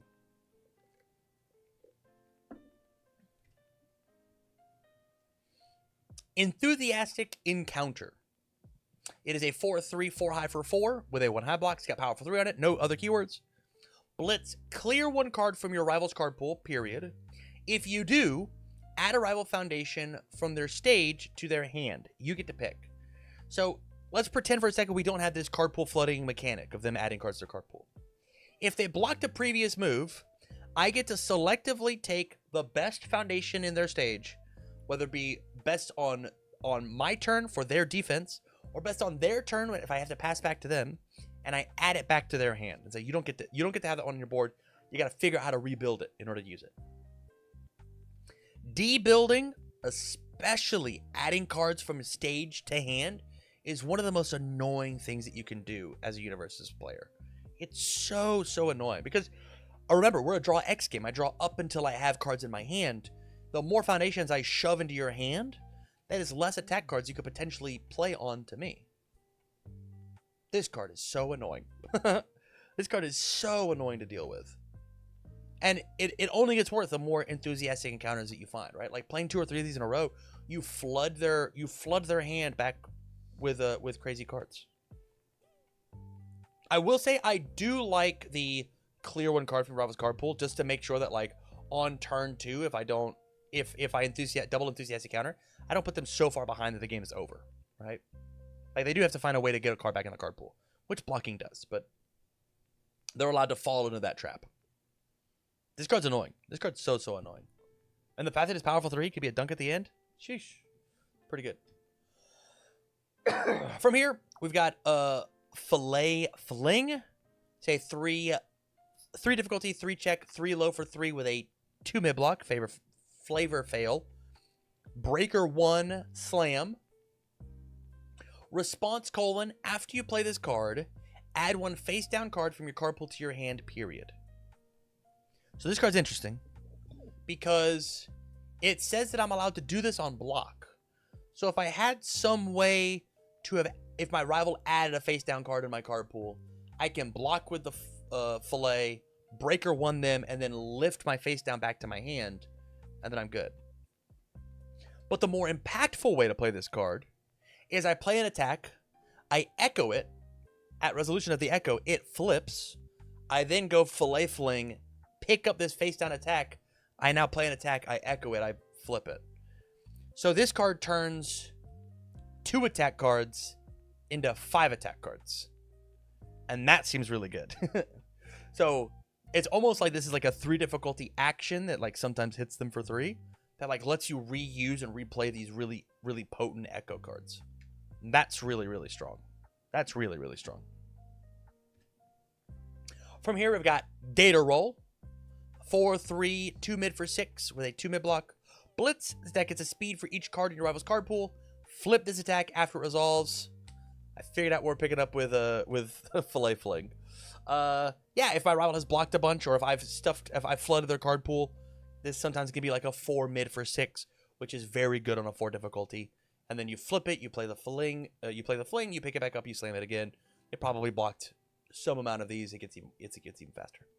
Love it. I think this card's totally fine as a common. Totally chill. I think it's actually, this card's really cool in Midoriya. Because Midoriya on the move, because his transform cost is actually a little cheaper for each face down foundation, each face down card in your card pool, which people forget about all the time, which I think is super cool.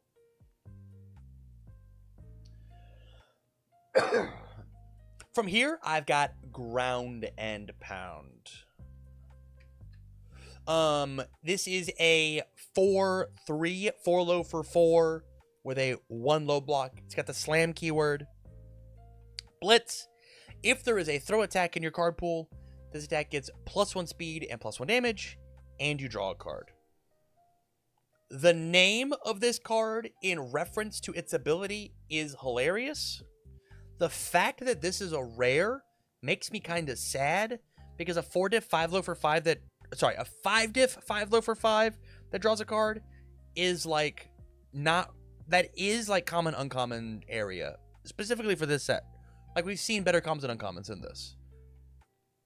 This is not feeling good as a rare. It's not feeling great. It's whatever. Not really worth talking about. I don't think this card will ever be registered. If I'm playing a throw deck to like make this consistent, why am I not just playing more throws? Right? Unsure. From here, we've got Jawsome Solution. It is a 3/5, 5 mid for 5 with a 1 mid block. Has a slam keyword. Says blitz, choose one, colon.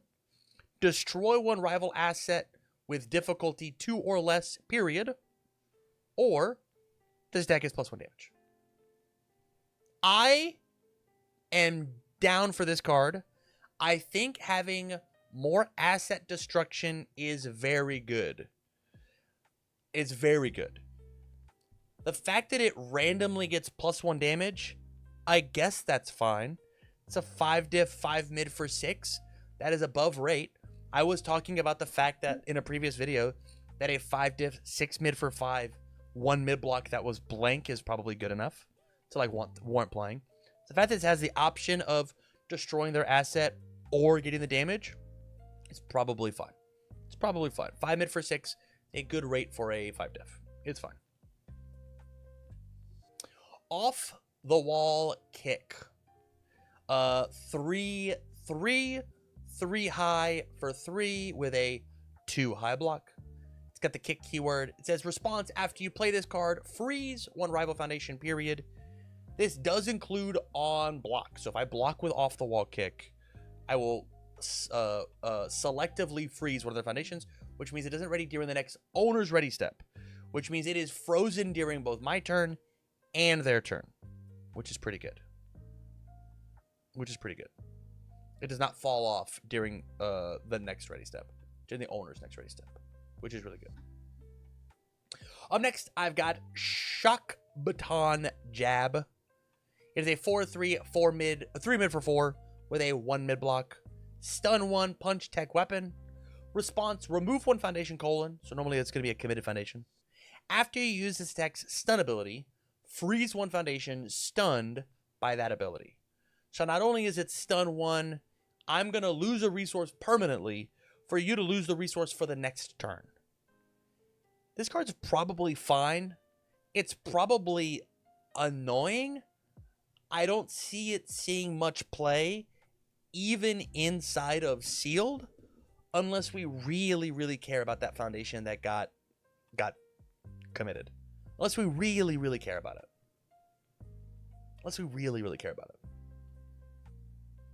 All in all, I'm not here for it. The only other thing that I can maybe see is if the punch tech weapon keywords matter to you. Like if those matter, I think we could see ourselves maybe playing it. It's got a solid mid block. Seems okay. Probably not where I'm at though. We've got Tongue Snatch.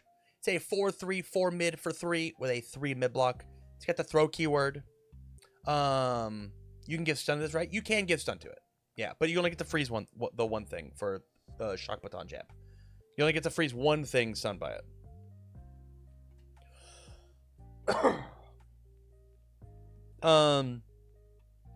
Sorry, per instance of stun. Excuse me. So after you use the stuns, so if it has stun 1, you can freeze 2 things, right? But if it has like stun 2, you only get to freeze 1. For clarity's sake. Tongue Snatch, 4 mid for 3, throw. Blitz, if this attack is not blocked, your rival draws a card and adds a random card from their hand to the card pool face down, period. I think this card is incredible inside of these card pool flooding decks. I want to put cards into my rival's card pool. This is the way to do it. It makes them draw a card and then add the card into their card pool, and it's a random card from their hand.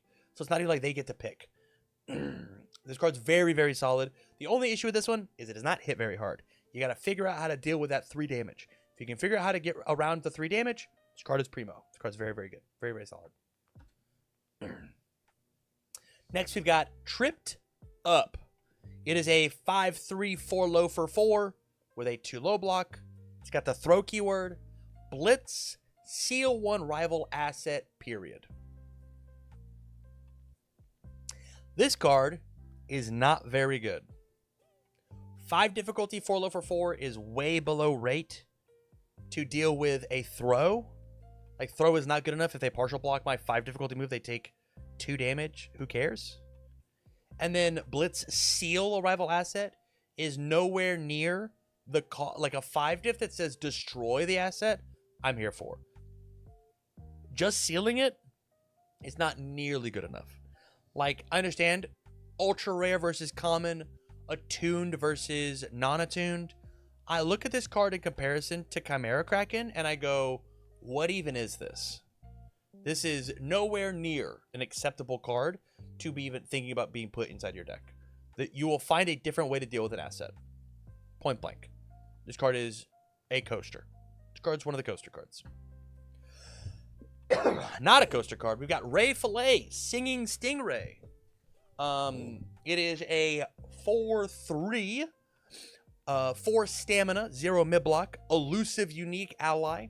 Enhance your turn. Your rival adds the top card of the deck to the card pool face down, period. This is a messed up thing to do to somebody.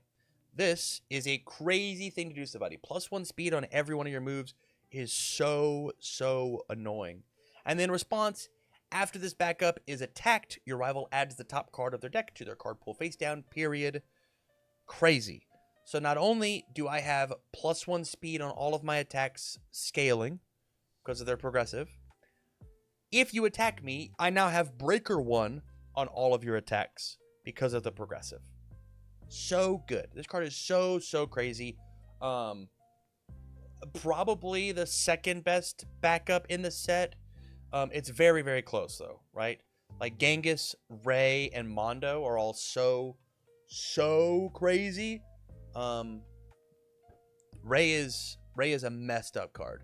Messed up card. Very much worth the 4 difficulty to be played. Very strong. From here, we've got Concern for Rocksteady. It is a 3/5 without a block. Enhance, commit 1 foundation, colon. This attack gets -2 speed, period. And then enhance, Statius, spend 1 momentum, ready this foundation. This card is very, very good. Turning all of my foundations into commit a foundation for -2 speed is very high impact. The fact this card is not unique means I'm allowed to play multiple of them. Love the fact that we have access. It does not have a block for balancing purposes. And the fact that I'm allowed to spend momentum to re-ready this is so good. So essentially it's now spend momentum for -2 speed if I so wish. This card is so high impact. This card is going to be one of the chase rares. You got to have this one. This one's really, really good. Absolutely worth the 3/5 non-block. This one is one of the good ones. A different rescue play. Correct. Correct. Let's talk Fleeing Danger. 2/5, 3 mid-block. Response flip. After you completely block an attack, your rival adds the top card of their deck to their card pool face down. So I block a move. I breaker 1 you for the rest of the turn. This card is very, very strong. Very, very good. Easily will see a 4 of being played in a ton of really defensive decks. Interrupting what my rival has got going on card pool wise is very strong and very cool. Just saying that, like, having 2 of these out and being like, hey, breaker 2 for the turn is very, very cool. I'm here for it. And I love the idea of Fleeing Danger. It gives me big Runaway vibes, right? As a card that says, you know, don't take the damage, burn, and then they stuff 1. Very cool. Very cool piece.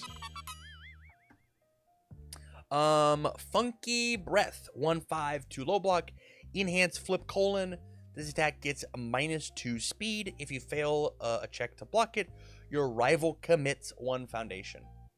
I think as a flip -2 speed card, which is like not a great rate, right? Like we've had other ones like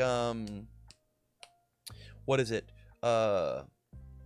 Fast Friendship. Fast Friendship is like a good flip for -2, possible -3 speed. I think that this card is probably also okay. I do like the caveat of if I fail commit one, it means that if they fight me on it, like if they play the card, if I play my ability and then they make it faster than what I could deal with, I still go for the block. They still commit the one. It could save me eventually. Which I think is a neat back and forth, a neat option that we have. It's cool. It's cool. From here we've got Grounded. 1/5, 2 low block, enhance flip, change its attack zone to low. This card is very good, especially with a 0 low block itself. I love the fact that it is at enhanced speed to do this. There are other cards in the set that say enhance flip, change its zone to high. So the fact that inside this set there is a low and a high version of this card of flip, change its zone is so rad. This is one of my absolute favorite cards inside of Sealed, and I think is a reason that I enjoyed my Sealed pool so much is because of the fact that everybody had access to changing zones to make their blocks feel more impactful. It was very, very cool. Again, they should 100% put cards like this inside of every single Sealed set. Every single one. Cards like this should exist. Who cares if multiple people have ways to change zones to low? I don't care. Put this in there. It's very neat. Guide to Self-Defense. 2/5, 3 mid-block. Response Sacrifice or Destroy. After you block with an attack card, add that card from your card pool to your hand. One of the big push and pulls of our game is if I block with attack cards, I don't get to play that attack card on my rival's turn. Guide to Self-Defense lets me do that. I will block with my attack. I will activate its cool breaker ability or whatever. I will respond Sacrifice and then pick it right back up. There are a ton of if block with do a cool thing cards, specifically in the set and in others. Guide to Self-Defense, I think, is a really cool tactic back and forth of block with a thing, do the thing, lift it back so I can swing with it on my rival's turn. Very cool piece. From here, I've got Off Balancing Techniques. It is a 3/5 with a 1 high block. Response flip. After your attack deals damage, your rival adds the top card of the deck to their card pool face down, period. Very much a win more card. On a 3 diff feels a little rough. If they weren't blocking this one, the chances that they don't block the next one are significantly lower. And so this feels like, again, win more. I'm making it harder for them to interact with the move off of the trigger of they didn't interact with my move. So probably going to be leaving this one at home. Really solid 1 high block for Sealed, though. This card felt okay. It felt fine in Sealed. I didn't mind playing it, but it was kind of whatever, truthfully. From here, I've got Reprimand. 2/5, 3 high block. Enhance your turn, sacrifice 1 foundation, : your rival commits 1 foundation, period. This card is going to be all over the place. This card is going to be all over the place. Sack 1, my rival commits 1 is very, very good. There was an old Todoroki 1 foundation that used to do this, and it saw a ton of play. The fact that every single water character is now going to get a chance to play this one feels super, super good. I'm really, really happy that Reprimand is back in the game. I am here for it. Let's rock it. Let's run it. Up next, I've got Singing Fish. 1/5, 3 high block. Form, flip, : name a card type. Reveal the top card of your deck, period. If the revealed card matches the named type, add it to your hand, period.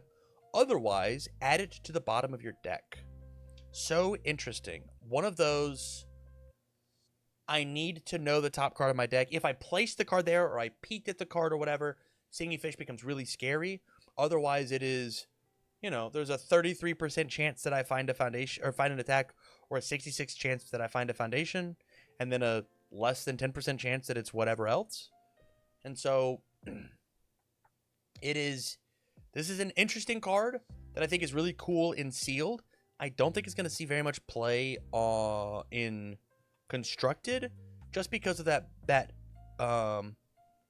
drawback of if it's wrong, you put it on the bottom, which means that now I don't know that information anymore. I don't know what's going to be happening. Tough sell. Tough sell. And there it is. There's all the cards from the TMNT set. My final thoughts are as such. This set feels way better than I initially thought it was. And I actively was not doomering on the set, but I think that there are some standout characters that I think are really cool. Like, I am excited to mess around with Donatello, truthfully. I think Donatello is very, very good. I hope he's very good, at least. There are some of these other cards and other ultra rares that I think are going to be very cool. I am nervous about how good, like, TMNT is my dream IP, and I'm not sure that it is, like, it's battle ready to deal with what Attack on Titan's got going on. And so it's maybe that, like, TMNT next year, when some things rotate out, might be like a really cool, really awesome playable set. But it is not very helpful right now when it's the new hot thing in the format. I just think people are going to be playing old stuff, which is totally fine. Like, that's fine. New cool tools. I'm bummed that some of the characters aren't better than they are.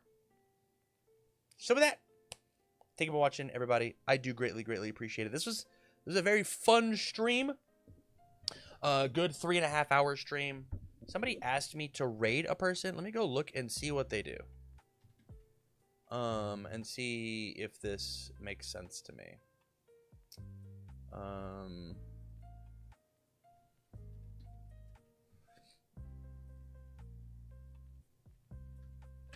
There is this. This person has 3 viewers and they're playing Wii Sports Resort. I don't think that's going to happen. I don't think that this is going to happen. But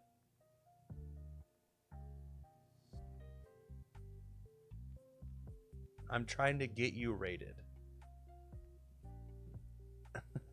I appreciate it. With that, chat, tomorrow we are going to be talking about Riftbound is the plan. Wait, no. Tomorrow, today's Wednesday. Tomorrow's Thursday. Tomorrow we got the Tmnt Super Show, and then we're gonna do deck workshops. Yeah. I'm excited to see your cool TMNT decks, or even your cool Critical decks. All those cards are on UVS Ultra as well. So with that, you guys, thank you all for hanging out. I greatly, greatly appreciate it. Tonight's stream was fun. It was super fun, super rad, super cool, super pog, super dope. So with that, thank you all, and we'll catch you all next. You know what? I will raid this guy. Why not? We'll be homies. We'll go for the raid. Why not? Everybody go say hi to this person.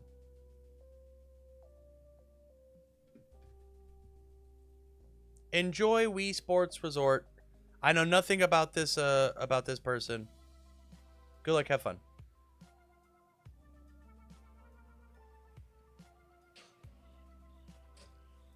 I think I've hit most of them. I wish I could